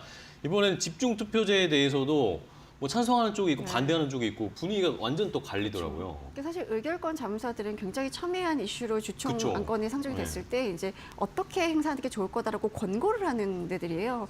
그래서 우리나라 같은 경우는 사실 이제 외국인 투자자들의 비중이 높은 기업들 같은 경우에는 외국계 의결권 자문사 의견들 많이 참고를 하는데 양대 의결권 자문사가 ISS하고 글래스 루이스예요. 근데 네네. 이 두 곳의 의견이 갈렸습니다. ISS는 반대하고. 글래스 루이스는 찬성으로 찬성하고. 갈렸고요. 국내 의결권 자문사들 사이에서도 예를 들어 한국 ESG 기준원은 반대를 했는데 한국 ESG 연구소는 또 찬성을 하고 그래요? 서스베스트는 또 찬성을 하고 뭐 해서 와. 국내 외국계 다 약간 엇갈리는 분위기인데 일단 집중투표제를 반대한다라는 쪽은 14명 신규 이사 선임에서 만약에 이게 27명이 된다. 네. 의사가 너무 비대해지는 거 아니냐. 그쵸. 예. 뭐 그리고 이사회의 효율성이 좀 없어진다. 뭐 이런 이제 논리를 좀 들고 있고요. 이 집중 투표제 자체가 뭐 소액주주, 소수주주한테 유리해서 우리나라의 고질적인 문제였던 지배구조 개선을 하는 데는 이제 유리한 건 맞는데 지금 이 고려의 상황에는 아니라는 거예요. 이게 소액주주를 위한 거야 과연? 이거는 그렇죠. 기존의 경영권을 갖고 있었던 최무현 본인들의 쪽에 유리한 싸움이잖아요. 거잖아. 약간 이런 논리로 이제 반대를 하는 거고요. 찬성하는 쪽에서는 또 그냥 그런 거죠. 집중 투표제 자체가 거버넌스를 개선하는 데 굉장히 효과가 있었다. 그리고 주주 가치를 높이는 데 긍정적이기 때문에 이거는 일단 도입하는 게 맞다라는 이제 논리를 좀 대고 있는 상황입니다. 네. 자, 그렇다면 이제 저희가 지난번에 작년에도 계속 얘기했을 때 이런 복잡한 상황에서 결국에 키포인트가 되고 캐스팅 보트를 네. 쥐고 있는 건 국민연금이라고 계속 저희가 네. 너무 궁금해했잖아요. 네. 국민연금이 어떻게 할까. 근데 또 얼마 전에 이 최은범 회장에게 힘을 실어주는 그런 포지션을 취했습니다. 네, 그렇죠. 그게 지난주 금요일 날 나온 결정인데요. 일단 국민연금의 의결권 행사 구조부터 설명을 하자면 네. 사실 국민연금이 국내 상장사 중 5% 이상 지분을 보유하고 있는 곳이 지난해 기준으로 보면 271곳이에요. 네네. 이게 10% 이상 보유하고 있는 곳 한 35곳 정도 되거든요. 그러니까 거기다 이제 국민연금이 최대주주인 곳들도 상당해요. 그쵸. 그래서 국민연금이 이제 이슈가 있는 주총에서 캐스팅 보터 역할을 하는 중요하죠. 경우들이 네. 많은 게 이제 이런 이유인 건데 사실 이렇게 약간 첨예하게 엇갈리는 이제 상황에서는 국민연금이 이제 기금본용본부 내에 투자위원회 내에서 의결권을 어떻게 행사할 건지 일단 결정을 하는데 너무 첨예하거나 너무 이해관계가 좀 복잡하거나 이럴 경우에는 수탁자 책임위원회라는 곳이 있어요. 이런 의결권 행사 방향 결정하는 곳인데 수탁자 책임위원회의 의원 중에 3분의 1 이상이 이 사안은 우리가 결정해야겠어. 너무 중대해. 너무 첨예해. 이러면 이거는 이제 투자위원회로부터 안건을 수책위가 넘겨받아서 수책위에서. 이제 심사를 하게 되는데 이 수책위가 지난주 금요일에 있었던 거예요. 근데 고려의 준총을 이제 의결권 어떤 방향으로 행사할 것인지를 이제 수책위를 열어서 논의를 했는데 결론은 집중투표제 도입 찬성, 찬성이고. 이사수 상한 설정 찬성, 그리고 이사 선임안은 양쪽 시청자를 한 3명씩 찬성하기로 했어요. 그러니까 이사 선임안만 보면 이제 약간 이제 균형을 잡은 균형을 느낌이긴 잡는, 한데 네. 일단 집중투표제, 이사수 상한 이거는 전적으로 이제 그쵸. 최은봉 회장 쪽에 유리한 거라서 그래서 이제 기사 헤드라인들이 다 최은봉 회장이 손을 들어줬다라고 이제 뽑히는 건데요.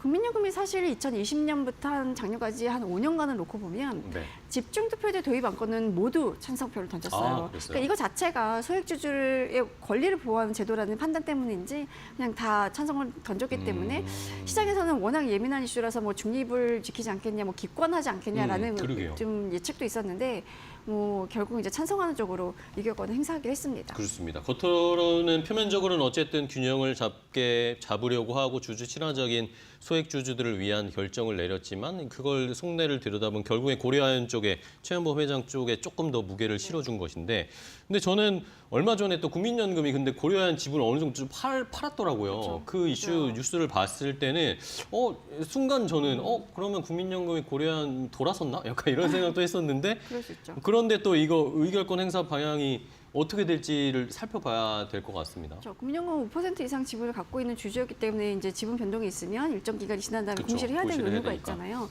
그 최근 공시가 작년 10월 28일 기준으로 네네. 고려현 지분 4.51%를 보유하고 있다고 공시를 했는데 원래 7.5% 정도 보유를 하고 있었거든요. 근데 고려현 공개매수에 일부 응하고 일부는 주가가 굉장히 많이 뛰었을 때 좀 팔아서 차익 팔았어요. 실현한 것 네네. 같아요.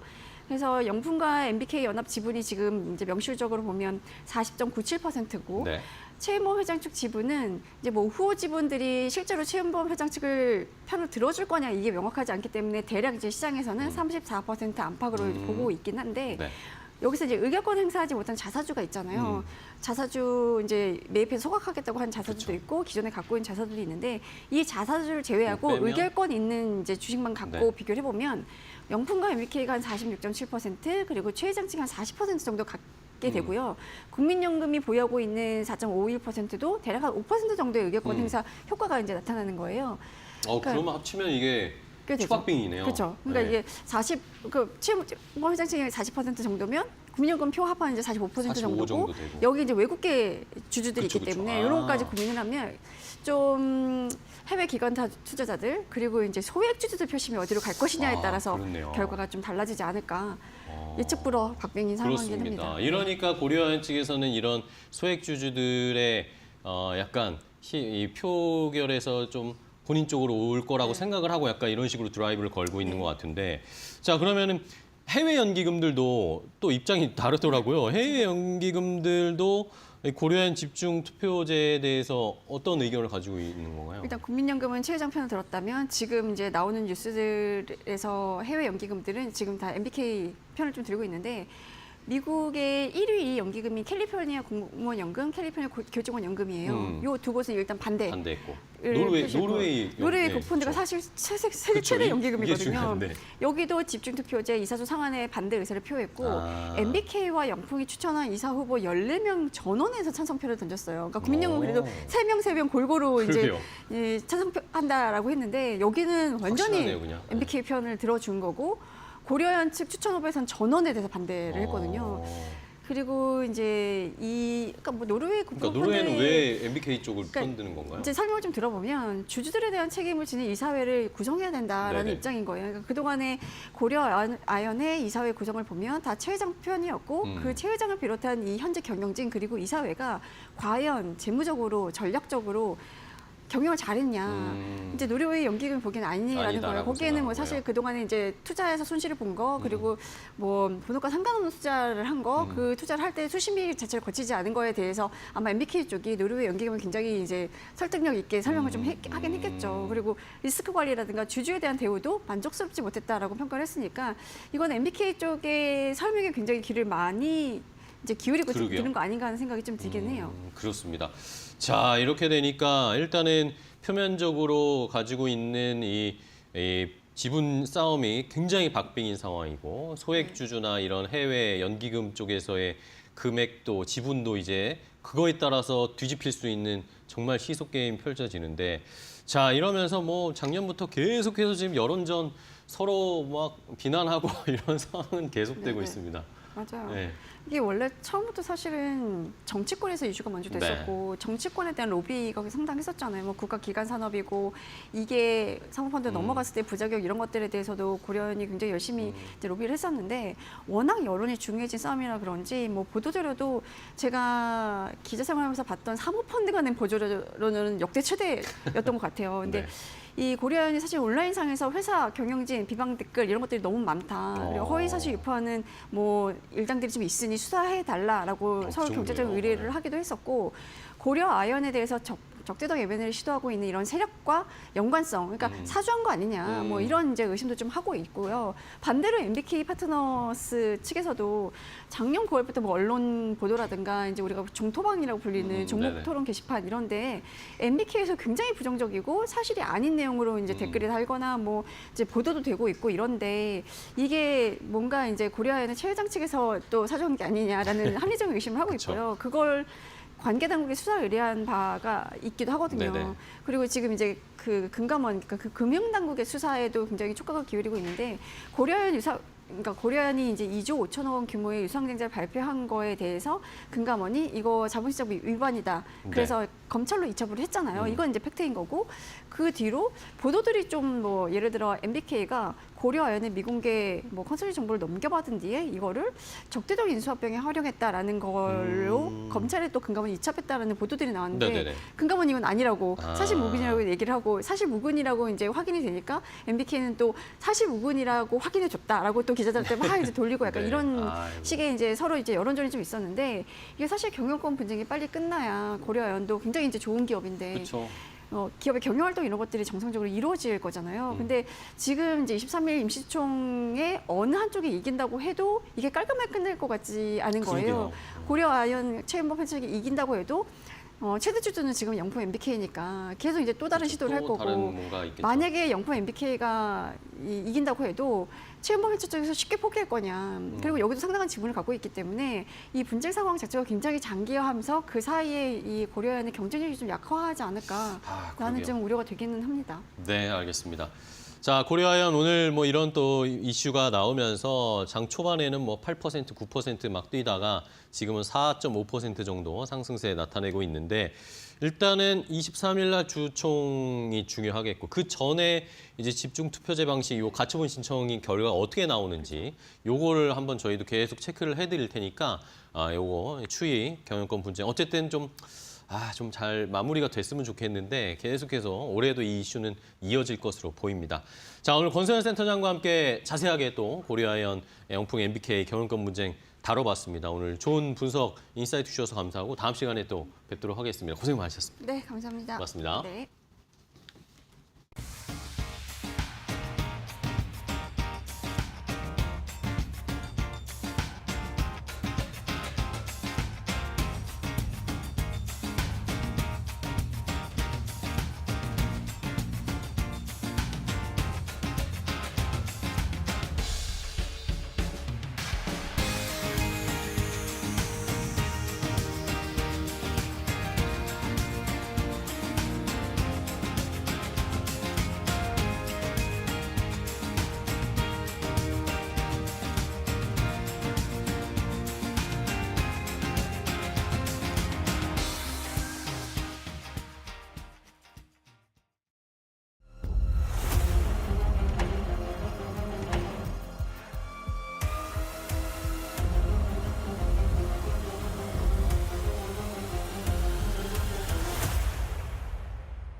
안녕하세요. 메리터코 신일섭입니다. 오늘의 주제는 트럼프 취임식 임박, 일자리 강관, 유리기판주 초강세입니다.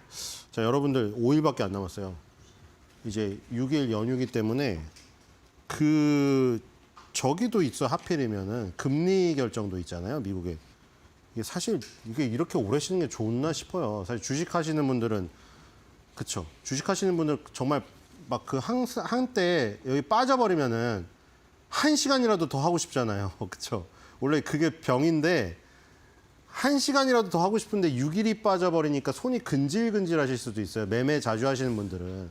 맞죠? 그렇다고 뭐 미국 시장에 가서 단타를 치기도 그렇고 물론 미국 시장에도 막 리게티 컴퓨팅 이런 거 급등주 가지고 단타 하시는 분도 있던데 굳이 미국 시장까지 가서 단타를 쳐야 될까 싶어요. 그렇죠?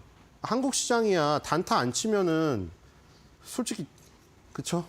그런 상황이 틀리잖아요. 미국 시장이랑 한국 시장이 너무 달라가지고 그런데 미국 시장까지 가서 단타를 치긴 좀 그렇잖아요. 그래서 이제 미국 시장을 뭐 단타를 치지 못하니까 그냥 보는 것만으로는 만족이 안 되는 거죠. 그러니까 6일을 쉬고 나면 아마 후유증이 좀 있을 거예요. 근데 어쨌든 간에 뭐 이거 뭐 어쩔 수는 없는 거니까 뭐 어떻게 될지 모르겠네요. 이게 일주일이 빠져버리면은 지금 사실 그러니까 주식시장이 정말 안 좋을 때, 코로나라던가 갑자기 뭐 서브프라임으로 박살이 났을 때는 그냥 6일 쉬는 게 나을 수도 있잖아요. 차라리. 그렇죠? 갖고 있으면 계좌가 매일매일 녹는 걸 보는 게 고통스러우니까요. 근데 지금은 사실 약간 꼴찌의 반란이라고 우리나라가 좀 분위기를 탔잖아요. 연초에. 근데 이게 브레이크가 6일이 걸린다는 게 좀 별론 것 같긴 하거든요. 제가 보기에는. 왜냐면 관성이 탄력이 붙었을 때 달려가야 되는데 거기서 갑자기 다리를 걸어버리는 것가 돼서 모르겠어요. 결과론적으로 얘기하는 거라 만약에 또 시장이 갑자기 뭐 우리 쉬는데 다른 나라 증시들이 급락을 한다. 그러면 뭐 잘 쉬었다 이럴 수가 있는데 지금 갑자기 뭐 급락할 가능성은 또 보이진 않는 것 같아요. 뭐 주식시장은 100%가 없으니까 모르는 거긴 합니다만 지금 분위기 자체는 사실 뭐 아주 뜨겁진 않더라도 평온하잖아요. 지금. 그렇죠? 물론 또 이렇게 얘기하다가 코로나 같은 거 터지면 그거는 사실 인간의 영역에서 예상할 수가 없는 일이니까요. 자, 어쨌든 봅시다. 다우랑 S&P 500, 그다음에 나스닥 필라델피아 반도체가 이렇게 세트라고 했잖아요. 지금 딱 봐도 나스닥이랑 필반이 그렇죠? 월등히 많이 올랐죠, 지금. 그렇죠? 자, 다우 일단 60일선 뚫었습니다. 자, 뒤로 가겠습니다. 취임식을 앞두고 또 주가가 좋아지고 있어요, 또. 나스닥도 21선 뚫었고요. 자, S&P 500도 중요한 이동평균선을 뚫었을 것 같은데요. 뒤로 가보겠습니다. 자, S&P 500도 뚫었죠. 아, 다 이게 결국에는 다시 치솟네요. 자, 필라델피아 반도체 지수. 네, 필반도 치솟았죠. 주가가 다 다시 좋아지고 있는 상황이고요. 필라델피아 반도체 지수는 거의 3% 가까이 급등했습니다. 자, 뒤로 가겠습니다. 자, 독일 닥스는 이거 엄청난 독일 닥스가 지금 왜 이렇게 세나요, 이거? 그렇죠? 독일 닥스 또 갭 상승이 나오면서 지금 장대 양봉으로 이제 21,000선을 눈앞에 두고 있습니다. 대단한 시세고요. 뒤로 가겠습니다. 독일의 경제가 상당히 지금 좋은 것 같은데요. 자, 신흥국도 살아나고 있어요. 브라질 지금 밑으로 빠지다가 되돌려 세우면서 21선 회복시켜 놨습니다. 자, 인도입니다. 지금 보면은 인도는 조금 지지분이하네요. 자, 뒤로 가보겠습니다. 지금 전반적으로 다 살아나고 있잖아요. 그렇죠? 좀 아쉽죠, 그러니까. 지금 이 상해도 일단은 되돌려 세우면서 한숨을 돌렸습니다. 자, 심천을 보시죠. 그러니까 이런 시점에 쉬는 건 별로 이렇게 달려가려고 하는데 브레이크 걸리면 기분이 나쁘잖아요. 약간 지금 그런 느낌이라 좀 그래요. 심천도 올라가고 있습니다. 네, 전반적으로 다 돌아서고 있잖아요. 지금 전 세계가. 자, 지금 니케이도 일단 갭 상승이 나오면서 다시 한번 올라갔습니다. 역시 박스권 하단부에서는 지지세가 강하죠. 자, 대만입니다. 자, 대만도 일단 이동평균선 다 뚫었죠. 20, 60, 10. 그렇죠. 다 올라가는 분위기잖아요. 지금 이대로 진행이 되면 이제 다음 주에도 그렇죠. 좋을 가능성이 있는데 뒤로 가겠습니다. 이렇게 해도 또 우리나라만 쉬는 거 아닌가 싶어가지고 그렇죠. 지금 그림이 정말 좋아졌거든요. 그렇죠. 여기가 갈림길이죠. 여기가 그렇죠. 여기서 무너져서 저점을 갔으면은 진짜 안 좋은 지금 봉이 한 3봉, 3봉으로 무너지는 건데 여기서 강하게 그러니까 여기서도 지금 느끼시죠? 추세 전환하려면은 무조건 반대 방향으로 강하게 나와야 돼요. 반대 방향으로 어설프게 약하게 나오는 거는 추세 전환이 아니에요.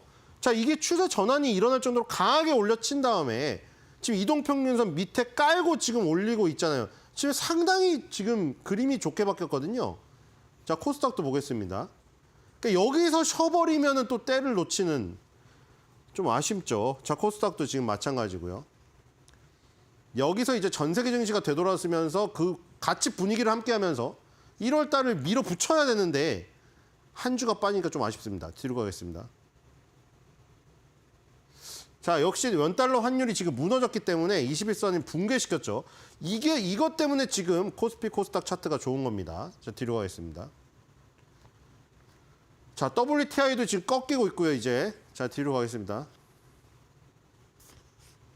자, 외국인이 안 붙는 건 좀 아쉽죠. 외국인이 지금 1,200억 팔고 있고 코스닥도 820억 팔고 있습니다. 개인만 양시장을 사고 있다. 뒤로 가겠습니다. 자, 안 붙어서 좀 아쉽죠. 6,200억을 땡겨놓은 다음에 다시 이틀 연속 3,000억가량 팔고 있으니까 절반가량 다시 실현해버렸습니다. 이익을. 오늘 아직 안 끝났으니까요. 저게 더 늘어나 버리면은 그쵸. 1월 16일 날 산 거를 거의 다 팔아버리는 상황이 최소 지금 한 80% 팔게 지금 벌써 절반이 넘었잖아요. 한 3,000원 넘었죠? 이틀 동안. 자, 뒤로 가겠습니다. 외국인도 휴일이 많이 남아서 그런가 일단 팔고 가자는 심리인가요? 자, 일단 미국은 급등을 했습니다. 자, 여기서 빠진 게 자, TSMC랑 일라이릴리만 빠졌네요. TSMC는 뭐 그 전날에 급등했었으니까요. 자, 뒤로 가겠습니다. 자, 일본은 지금 히타치가 2.57로 그렇죠. 가장 높죠. 지금 20위 안에서 히타치가 2.57로 가장 높습니다. 자, 뒤로 가겠습니다. 자, 일라이릴리가 특징주인데 노보노디스크랑 같이 띄워놨습니다. 지금 자, 이렇게 되면 일라이릴리 노보노디스크 관련주 우리나라도 조심해야 됩니다. 사실 지금 조심해야 됩니다라는 말 자체도 타이밍상은 아니죠. 이미 조심했어야죠. 이미 이거는. 그렇죠? 이미 상황이 한참 진행이 됐잖아요. 일라이릴리 노보노디스크 이미 정점을 찍고 많이 꺾고 지금 이게 일봉인데 월봉으로 보시면 정말 눈물 흘리듯이 눈물샘처럼 뚝뚝뚝 떨어져 있어요. 지금 일라이릴리 노보노디스크가 가장 뜨거웠던 시절은 같습니다. 이거 지금. 자, 뒤로 가겠습니다. 자, 귀주모테주랑 노주노교. 이번에 오량액이 아니라 노주노교를 띄워놨죠. 60으로 시작하면 상해고 00으로 시작하면 심천이에요. 그렇죠? 이게 심천이고 어쨌든 지금 저 백주들은 별로 좋지가 않아요. 흐름이. 뒤로 가겠습니다. 자, 이거 CATL하고 샤오미 띄워놨는데 CATL하고 저번에 비아디 띄워놨잖아요. 지금 심천의 CATL 시가총 1위는 뭐 상해 1위인 귀주모테주보다는 상황이 좋지만 업종이 아예 다르니까 이 지금 CATL하고 비아디도 제대로 된 테슬라만큼의 흐름은 못 가져가고 있잖아요. 근데 샤오미가 뭐 전기차 뭐 말은 많은데 그쵸?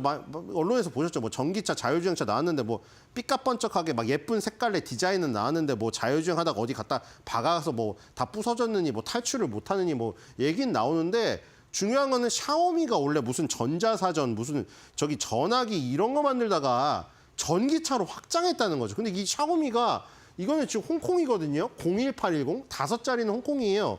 근데 이거 홍콩 증시에 상장한 거는 홍콩하고 우리나라가 굉장히 그 파생상품 시장이 발달된 나라잖아요. 그래서 우리 투자자분들 홍콩 ELS를 피해 많이 봤다고 뉴스 많이 보셨죠? 홍콩 ELS, 홍콩 지수에 연계된 ELS 투자했다가 다 물려가지고 뭐 몇 천만 원, 뭐 몇 억 뭐 손실 봐가지고 뭐 불안전 판매인가 뭐 사인을 자기가 안 했는데 뉴스 많이 나왔죠?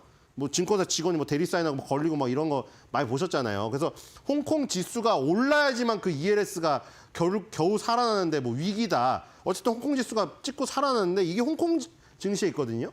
근데 이 알리바바라는 거는 저기 미국에 상장되어 있잖아요. 한때 뉴욕에 다 중국도 되게 이율 배반적인 게 이중적인 게 미국 그렇게 싫어하잖아요. 근데 알리바바니 텐센트니 봐보세요. 다 미국 시장 가고 싶어 하죠. 왜냐하면 미국 시장을 가야 돈을 땡기니까 중국이 그렇게 미국을 싫어하면서 기업들은 다 미국에 상장하고 싶어 해요. 왜 세계 최대의 시장이니까. 돈을 땡겨야 되니까. 그러다 보니 그 미국이 여기 들어와가지고 자기 돈 땡겨가는 거 중국 싫어하겠죠. 그러다 보니 밀어내니까 샤오미는 뉴욕을 못 가고 홍콩을 갔어요. 그 홍콩 입장에서도 기회죠, 이거는. 뉴욕 증시에서 중국 기업을 막아버리면은 중국 본토의 기업을 홍콩으로 땡기면 홍콩 증시로 돈이 빨려 들어오게 되겠죠. 이런 샤오미 같은 그룹들, 이런 뭐 유망한 기업들이 많이 홍콩 증시에 있다. 그럼 홍콩 증시로 돈이 몰릴 거 아니에요. 그래서 저희까지 줬어요. 의결권을 원래 1인 1주잖아요. 그 쿠팡인가? 그것도 비슷하지 않았어요? 뭐 그 대주주한테 의결권을 더 줘버리니까 한 주가 막 20주 가치를 갖는 걸 줘버리는 거예요. 그렇게 하면서 유인해서 땡겼죠. 지금 샤오미가 여기 지금 밑바닥에 10달러인데 홍콩이니까 10달러에서 40달러 가까이 갔어요. 지금 4배가 갔습니다. 그러니까 지금 뭐냐면은 테슬라나 샤오미 같이 전기차를 만드는 완성업체들의 주가는 정말 좋아요. 지금 테슬라 날아가고 있죠. 샤오미도 지금 저 역사적 고점 뚫었어요. 지금 상장된 지 얼마 안 됐지만. 근데 이제 2차 전지, 밸류체인 하단부로 내려가서 2차 전지, 비아디도 전기차를 만들긴 하지만 2차 전지도 만들기 때문에 2차 전지를 분류를 한다면 CATL이나 비아디는 주가가 좋지 않다. 물론 중국 증시에 상장된 그 부분도 있겠죠. 그러니까 더욱더 홍콩으로 가고 싶었죠. 이게 지금 똑같은 기업이 예를 들어 홍콩 증시에 있을 때랑 중국 증시에 있을 때랑 차이가 날 수가 있어요. 어쨌든 샤오미, 테슬라는 지금 좋다. 뒤로 가겠습니다. 자, 도요타 자동차랑 지금 미쓰비시 자동차는 지금 아직도 헤매고 있습니다. 자, 뒤로 가겠습니다. 자, TSMC랑 AS 테크놀로지. 대만의 지금 시가총 1위 TSMC랑 그다음에 후공정 1위, 세계 1위 AS 테크놀로지는 21선을 유지하고 있죠. 자, 뒤로 가겠습니다. 자, 그리고 아까 일본 증시에서 제일 많이 올랐던 20위 안에 히타치입니다. 자, 지금 히타치 여기 보면은 500여 개의 자회사를 두고 있으면 전력 인프라 사업, 통신 및 전자장비 부품, 산업 중장비, 가전제품 관련 사업을 하고 있다고 했죠. 맨 앞에 전력 인프라 사업이라고 써 있잖아요. 전력 인프라 사업이 주력이죠. 그래서 우리나라에 지금 HD 현대일렉트릭이 갑자기 장중에 급락을 해서 지금 8%까지 빠지고 있는데 장 초반에는 지금 역사상 신고가를 찍고 왔거든요. 지금 히타치가 이 전력 인프라 사업을 한다고 했는데 HD 현대일렉트릭이랑 같은 씬에 있어요. 그러니까 지금 미국의 전력 인프라 노후화에 대한 얘기가 많이 나오고 있잖아요. 이번에 뭐 LA 산불도 결국은 전력 인프라가 노후화돼서 거기서 통전선이 노후화돼서 불꽃 튀겼다는 얘기가 있기 때문에 히타치라던가 HD 현대일렉트릭이 이 시장에서 먹을 파이가 많이 있습니다. 그래서 히타치가 지금 계속 살아있기 때문에 HD 현대일렉트릭도 괜찮다 했는데 일단 장중 급락이 지금 나오면서 무슨 뭐 단순한 매도인가 아니면 근본적인 어떤 뭐 내용이 있는가는 좀 확인해 봐야 될 것 같아요. 뒤로 가겠습니다. 자, 우리나라에서 지금 제일 많이 오르는 게 의외로 일자리주입니다. 아주 특이한 지금 상황인데 원티드랩, 윌비스, 오픈롤, IB 기명, 윌비스 빼고는 나머지 다 코스닥 종목입니다. 자, 일자리가 강관업체랑 유리기판을 이기고 1위예요. 뒤로 가보겠습니다. 자, 예전에 보여드렸던 리크루트 홀딩스라는 이 시가총액 그 10위 안에 드는 일본 종목이 있죠. 이 리크루트 홀딩스는 주가가 상당히 좋거든요. 그때 말씀드린 대로 일본의 1위 채용 플랫폼이잖아요. 그래서 이 지금 일본의 이 채용 상황이 좋다 얘기를 드렸는데 자, 이거 오픈롤인데 이거 일봉 차트죠. 근데 오픈롤을 월봉 차트로 보면은 완전히 박살났다가 이제 밑에서 조금 오르는 지금 상황이거든요. 근데 이게 지금 일본은 장기적으로 채용 플랫폼에 올랐던 거고 우리는 갑자기 뜬금포로 오르는 건데 어쨌든 내용은 비슷합니다. 오픈롤도 보세요. 구인구직 온오프라인 매칭 플랫폼 미니 인턴 요거를 운영하고 있거든요. 구직자들이 온라인 및 오프라인으로 구인기업의 실무를 경험하고 이를 바탕으로 자신이 우수한 인재임을 증명하도록 지원해주는 서비스 이걸 운영하고 있습니다. 인재 채용 플랫폼하고 이 내용이 거의 비슷합니다. 그러니까 지금 만약에 이게 둘 다 좋다는 것은 이 구직 활동을 할 수 있는 이 구직자 그리고 구인 활동을 할 수 있는 기업 여기가 활발히 일어난다는 거라 리크루트 홀딩스를 보면서 제가 일본의 어떤 요 채용 시장을 좋다고 얘기를 했는데 그 당시에 오픈롤이던 뭐 원티드랩이든 우리나라는 주가가 움직이지 않았거든요. 근데 지금 최근에 움직임이 좋고 오늘도 지금 강세를 일단 띄고 있습니다. 과연 이게 우리나라의 채용 시장이 풀리는 어떤 그 부분을 지금 나침반으로 보여주는 것인가? 조금 더 살펴볼 필요는 있는 것 같고요. 우리나라에도 뭐 지금 뭐 구인구직 관련해서 졸트 같은 미국에 참조하는 이런 그 지표가 있다면 그게 만약 늘어난다면 저 사이트들도 굉장히 사업이 잘 된다는 것이거든요. 어쨌든 우리나라는 일단 리크루트 홀딩스보다는 단기적이다. 자, 그래서 오늘 한 줄 매도평입니다. 만약에 일자리가 없으면 잠자리가 고되다.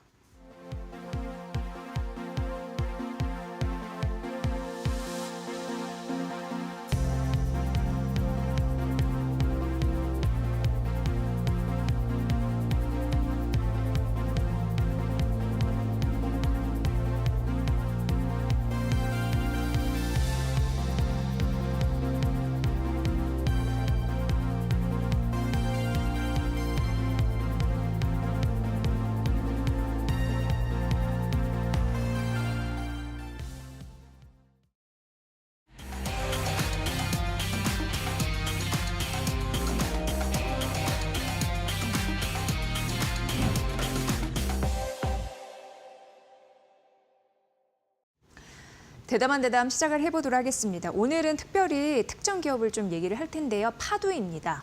공시를 냈는데 33억 원 규모의 계약 체결을 했다고 합니다. 그것도 해외 기업과 함께요.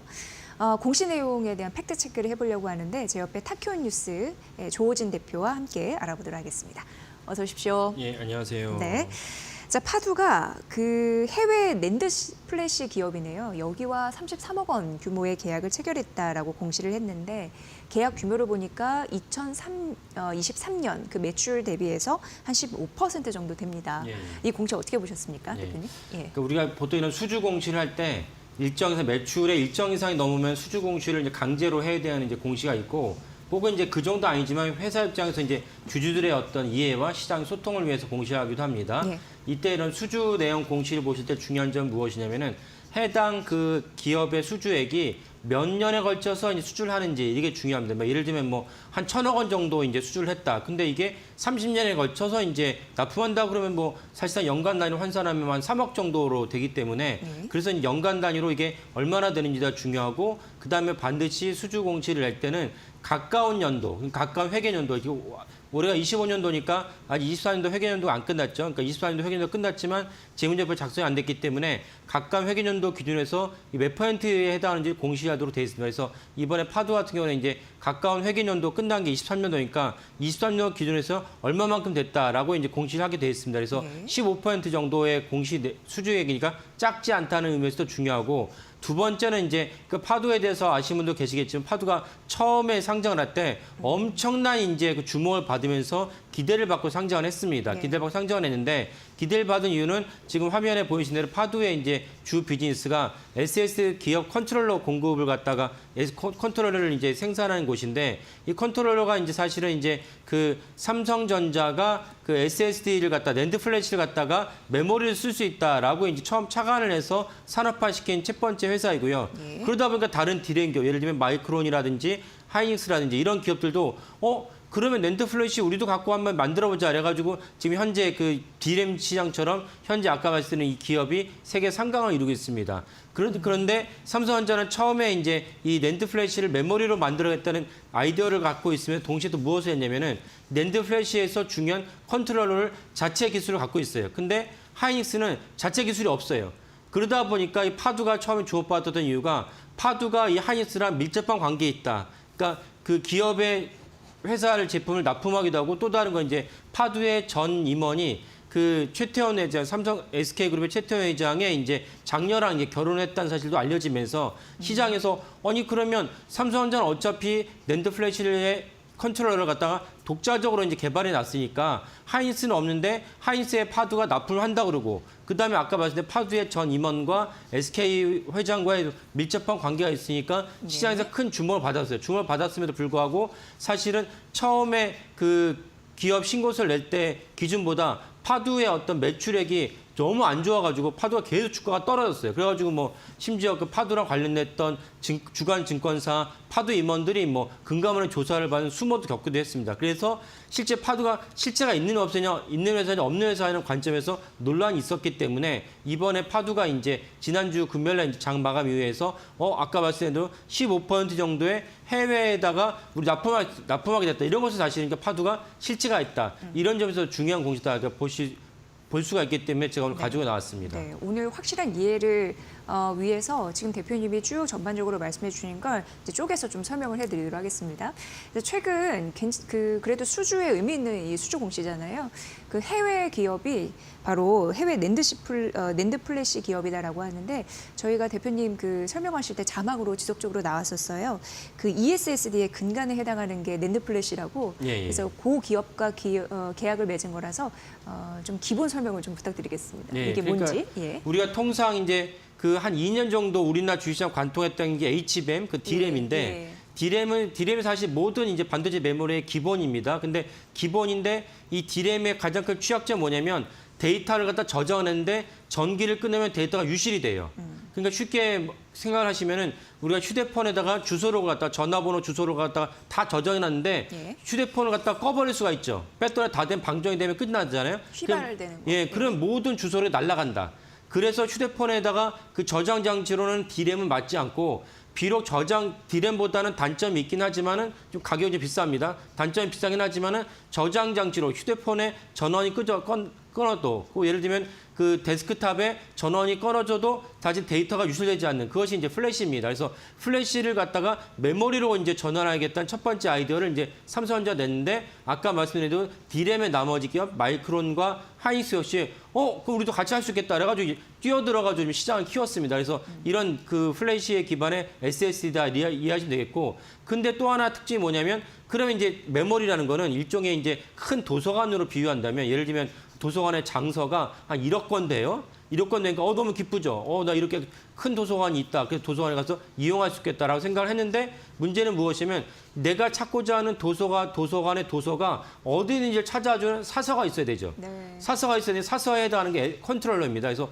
SSD의 컨트롤러가 사서 역할을 하는데 아까 말씀드린 대로 삼성전자는 처음에 이걸 상업화하면서 컨트롤러도 자기가 독자적으로 개발했어요. 독자적으로 개발했는데 하이닉스나 마이크론 입장에도 야 너네도 이제 낸드 플래시를 개발한다며 니네 컨트롤러 없었는데 우리가 컨트롤러 줄게 이럴 수 없죠. 그러니까 독자적으로 개발했는데 하이닉스는 파두가 등장하기 전까지 컨트롤러 개발을 못했어요. 그러다 보니까 파두가 처음 등장했을 때 많은 주목을 받았고 그래서 파두가 삼성전자는 어쩔 수 없다 할지라도 하이닉스만 이렇게 제대로 납품 공급만 하더라도 파두의 어떤 그 영업이나 앞으로 이제 전망은 탄탄하지 않냐 이런 어떤 전망이 긍정적이었습니다. 그래서 긍정적이었는데 그것과 다르게 파두가 이제 예상외로 이제 매출이 잘 나오지 않으면서 주가가 계속 흘러내린 것입니다. 네. 흘러내렸는데 이번에 난 공시를 보면은 경영상 비밀을 이유로 해외 기업에다가 컨트롤러가 납품한다고 하면서 이름을 갖다 공개하지 않았어요. 그리고 달러 베이스로 이제 계약을 했다 얘기를 했고, 그러면 누가 보기에도 두 기업 중 하나입니다. 아까 말씀드린 대로 마이크론 있고 또 하나는 많은 분들이 아시겠지만 우리가 저전장치도 유명한 기업이 웨스턴 디지털이라고 있습니다. 웨스턴 디지털은 이제 하드디스크로 유명한 기업인데 지금은 하드디스크를 거의 쓰지 않고 역시 SSD로 넘어갔기 때문에 역시 웨스턴 디지털이 하드디스크에서 그 SSD에 또 중요한 기업입니다. 그래서 파두가 이번에 납품한 기업은 아마 마이크론이거나 웨스턴 디지털 둘 중 하나일 것이다라고 예상을 합니다. 그렇다면 아까 처음 말씀드렸던 파두의 우호적인 관계를 갖고 있었던 하이닉스 외에 또 다른 중요한 어떤 그 해외 회사랑 밀접한 관계를 맺으면서 공급을 체결했다는 내용이니까 이렇다면 파두가 사실은 그 많은 우려와 순모를 이제 찍고 이제는 매출이 정상화되면서 주가가 이제 상승할 수 있는 그런 어떤 시기가 도래했다라고 이제 추정할 수 있다라고 봅니다. 네. 그러니까 정리를 해보면 파두가 강점을 지니고 있는 섹터가 뭐냐고 하면 SSD 컨트롤러다 예, 예. 이렇게 말씀해 주셨습니다. 그 책이 엄청 많이 있는 도서관에 원하는 책을 찾아주는 사서의 역할을 하는 게 그렇죠. 예. 컨트롤러라 이렇게 얘기를 해주셨는데 어쨌든 이거는 모든 기업이 가지고 있는 건 아니고 삼성전자는 갖고 있지만 SK 하이닉스 없고 미국의 마이크론이나 그리고 이제 웨스턴 디지털 같은 경우에도 없고 그렇죠. 여기를 예. 정리해 주셨고요. 그러면 이번에 계약한 고객사가 마이크론일까에 대한 그런 가능성은 있지만 아직 저기 드러난 예, 건 그 없는 사실이고 명시형이 말하지 않았으니까 우리는 예. 추정만 할 뿐인 거죠. 추정만 예. 할 뿐이고 하지만 여기서 우리가 파두를 봤을 땐 그동안 이제 IPO 이후에 굉장히 시끄러워서 네, 맞습니다. 예전에 한번 말씀드린 예. 적이 있는 것 같은데 파두 지하실이다라는 예, 오명이 붙었지만 맞아요. 예. 그걸 지금은 정상화하는 주가의 과정이다. 이렇게 좀 이해하면 되는 거죠. 그렇습니다. 예. 지속적으로 그러니까, 수주는 좀 붙고 있는 상황이네요. 예. 그리고 사실은 지난 연말에도 한번 이런 대형 수주가 나왔어요. 그때도 대형 수주가 나와서 제가 한번 소개해드렸던 것 같은데 그때도 동일하게 직전 연도 대비 얼마나 많은 이제 이 매출액이 차지하냐에 대해서 거의 한 절반에 가까운 수주를 갖다 발표했습니다. 그러니까 연이어서 이제 그 수주의 발표를 봤을 때 파두가 진짜 처음에 시장이 예상했고 처음에 시장이 희망했던 대로 사실 파두가 이제 이런 거에 대한 그 수주를 갖다 본격화하면서 기업이 이제 매출이 본격화되면 주가도 동반 상승할 수 있는 것이 당연한 수순이니까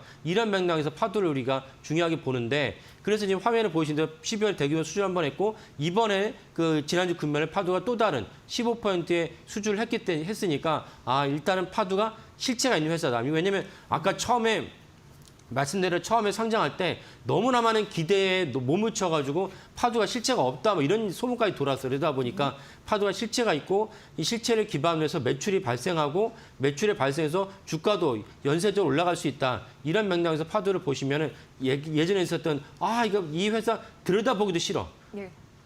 투자했던 분들은 사실 그런 생각을 하실 수 있어요. 근데 이제는 그런 생각은 좀 접으시고 좀 다른 시각으로 이제 일신에서 파두를 보시면 좋겠다라고 이제 말씀드립니다. 네, 그러니까 상장 직후에 파두가 그 주가가 곤두박질 쳤는데 지금은 어쨌든 그 유의미한 수주 공시를 내면서 주가가 정상화 가는 과정이다라고 말씀해 주셨는데요. 또한 이거를 좀 뒷받침할 수 있는 간접적인 증거가 있다고 들었는데 예. 그건 뭐라고 보십니까? 그게 뭐냐면 그 파두가 또 12월 말에 들어가면서 파두의 2명의 상무가 자기가 갖고 있던 파두의 주식을 갖다가 증여를 했어요. 그래서 우리가 이제 증여 공시가 또 되게 중요한데요. 증여 공시 왜 중요하냐면 우리가 이제 누구의 증여를 하면 해당 주식을 받은 수중자라고 하면 수중자는 세금을 내야 돼요. 세금을 낼 때 세금을 내는 증여의 세금 내는 상장사의 기준이 무엇이냐? 처음에 증여를 발표했을 때 날 기준에 앞에 2개월 그리고 앞으로의 뒤에 2개월. 그래서 전후 2개월의 주가를 평균 내거든요. 전후 2개월 주가를 평균 낸 걸 금액으로 수중자는 증여세를 내야 돼요. 그러면은 증여를 하는 당사자 입장에서는 가급적이면은 앞으로 2개월 동안 주가가 계속 쭉쭉 뻗어갈 것 같다. 이러면 이제 증여를 시점 고르지 않겠죠.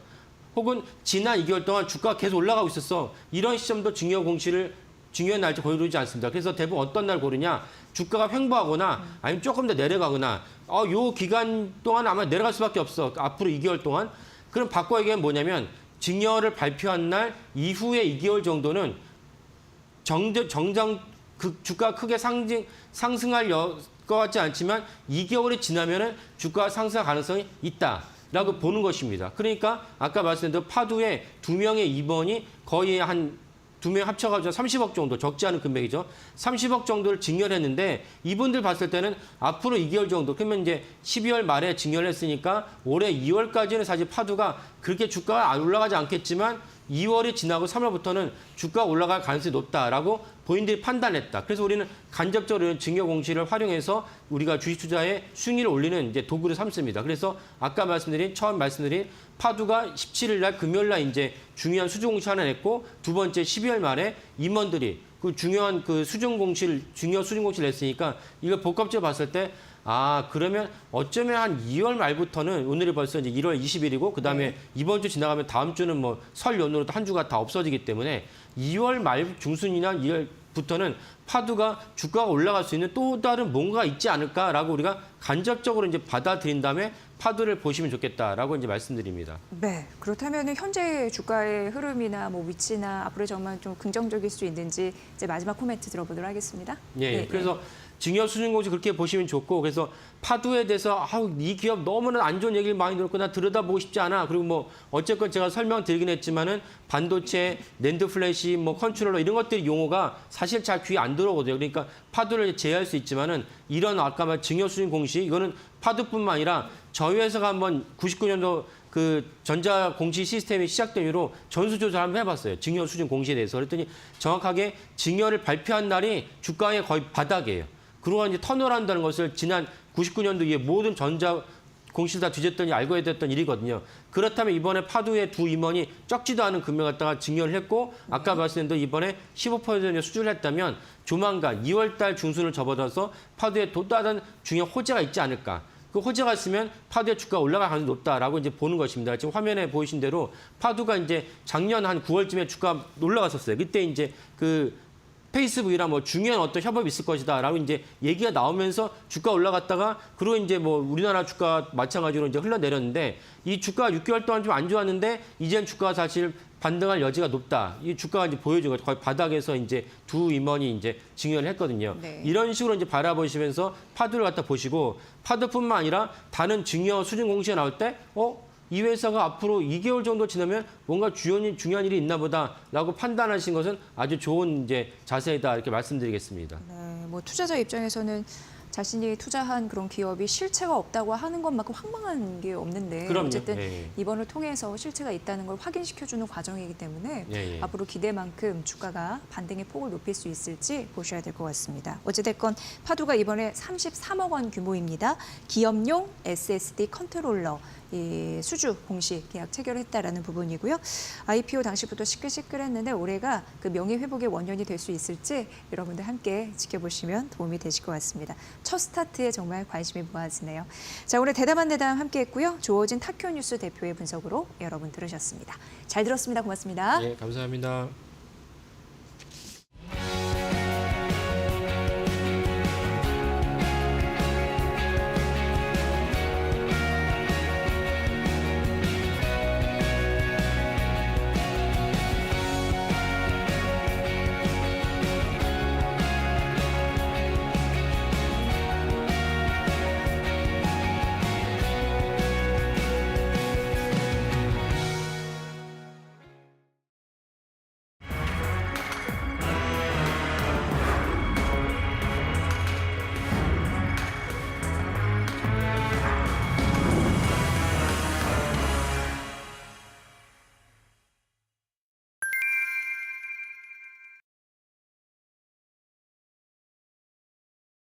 트럼프 당선인이 취임 당일 꺼낼 유력한 카드로 보편 관세가 꼽힙니다.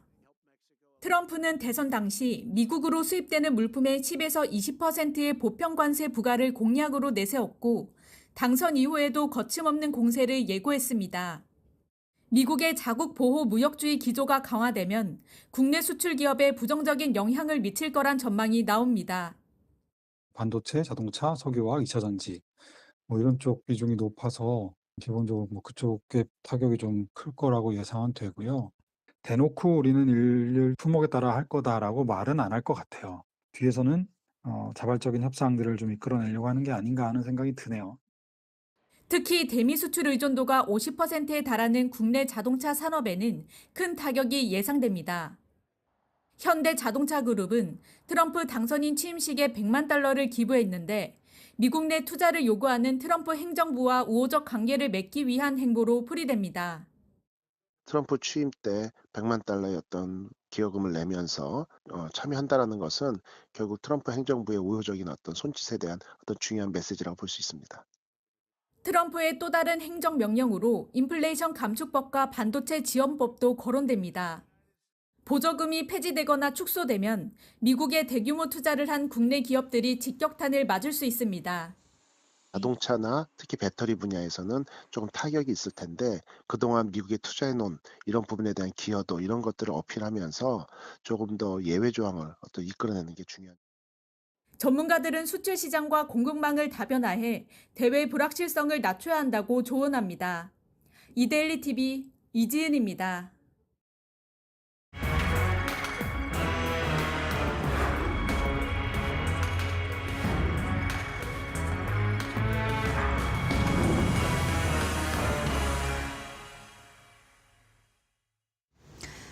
앵커브리핑 시작하겠습니다. 이제 트럼프 2.0 시대가 시작이 됩니다. 시장에서는요, 기대감도 있고 우려감도 있는 것 같습니다. 왜냐하면 트럼프 당선인의 극단적인 그런 캐릭터, 그런 부분도 있고 글로벌 환경이 또 많이 변화했고 그리고 트럼프 내각의 주요 방향성도 변화될 것이기 때문에 여러 가지 혼재된 불확실성을 느끼는 듯합니다. 자, 오늘은 트럼프 2.0 시대 수익 탑3를 골라드릴 거고요. 대신증권의 분석을 바탕으로 전해드리도록 하겠습니다. 만나보도록 하겠습니다. 여러분, 앞으로 정책 모멘텀 시장에서 굉장히 중요한 요소가 될 텐데 볼 때 이 부분을 주목하셔야 됩니다. AFPI라는 부분인데요. 이 곳은 미국 우선 정책 연구소입니다.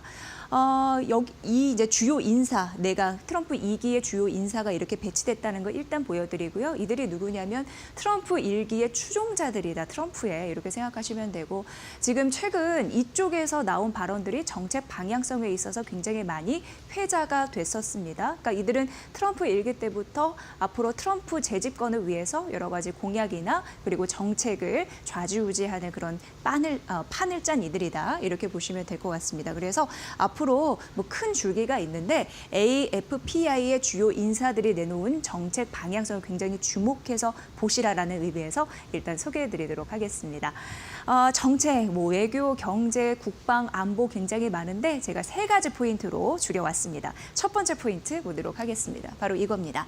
에너지 패권 확대 및 인프라 쪽 현대화 기조 이건데 미국은 여러분 아시다시피 예전에는 에너지 순수입국이었습니다. 그런데 셰일 혁명을 거친 이후에 지금은 에너지 수출국으로 도약을 했습니다. 그러면서 대체 에너지라는 무기를 들고 주요 국가 그 외교적인 위치에서 협상 우위력을 가지려고 굉장히 노력하고 있는 상황입니다. 반대적으로 보면은 수입국 같은 경우에는 압박을 받을 가능성이 있어서 그 부분은 좀 엇갈릴 것 같다라는 생각이 들고요. 3가지 섹터로 정리를 해봤습니다. 첫 번째, 조선 기계 섹터인데 최근 많이 나오는 섹터이죠. 이 해상 유전이나 LNG, 액화터미널, 파이프라인 등 인프라를 확충할 앞으로도 예상이 있는 상황이고요. 그렇다면 LNG 수출이 확대되면 배를 많이 또 만들어야 되잖아요. 운반하기 위해서. 그래서 LNG 운반선이나 원유 운반선을 만드는 조선사의 혜택에 갈 것이다. 이거는 아마 느끼실 것 같습니다. 그리고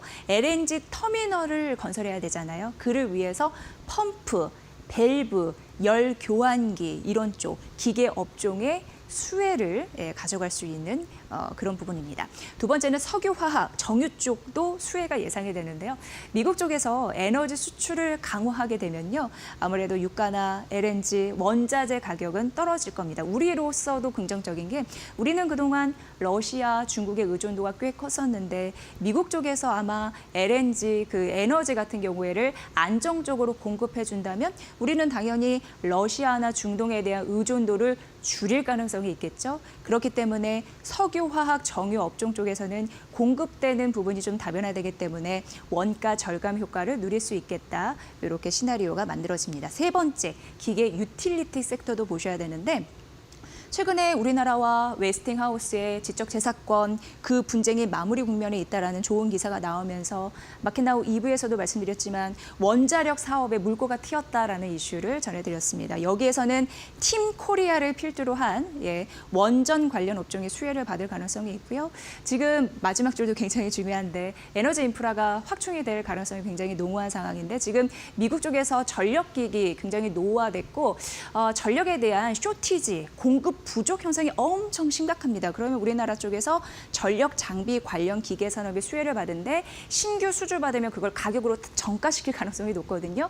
그러면은 이익단에서 긍정적이겠죠. 그런 흐름들을 보시면 될 것 같습니다. 반대로 친환경 에너지 같은 경우에는 대표적으로 풍력 같은 경우에 좋지 않아요. 왜냐하면 환경 규제를 완화할 거고 보조금을 축소할 가능성이 있습니다. 다만 태양광 산업은 우호적이라고 할 수 있는데 그래서 미국 내에 태양광 설비가 있는 기업 같은 경우에는 수혜를 입을 가능성이 있으니까 희비가 엇갈리잖아요. 그 섹터는 좀 잘 보시길 바라겠습니다. 두 번째 가보도록 하겠습니다.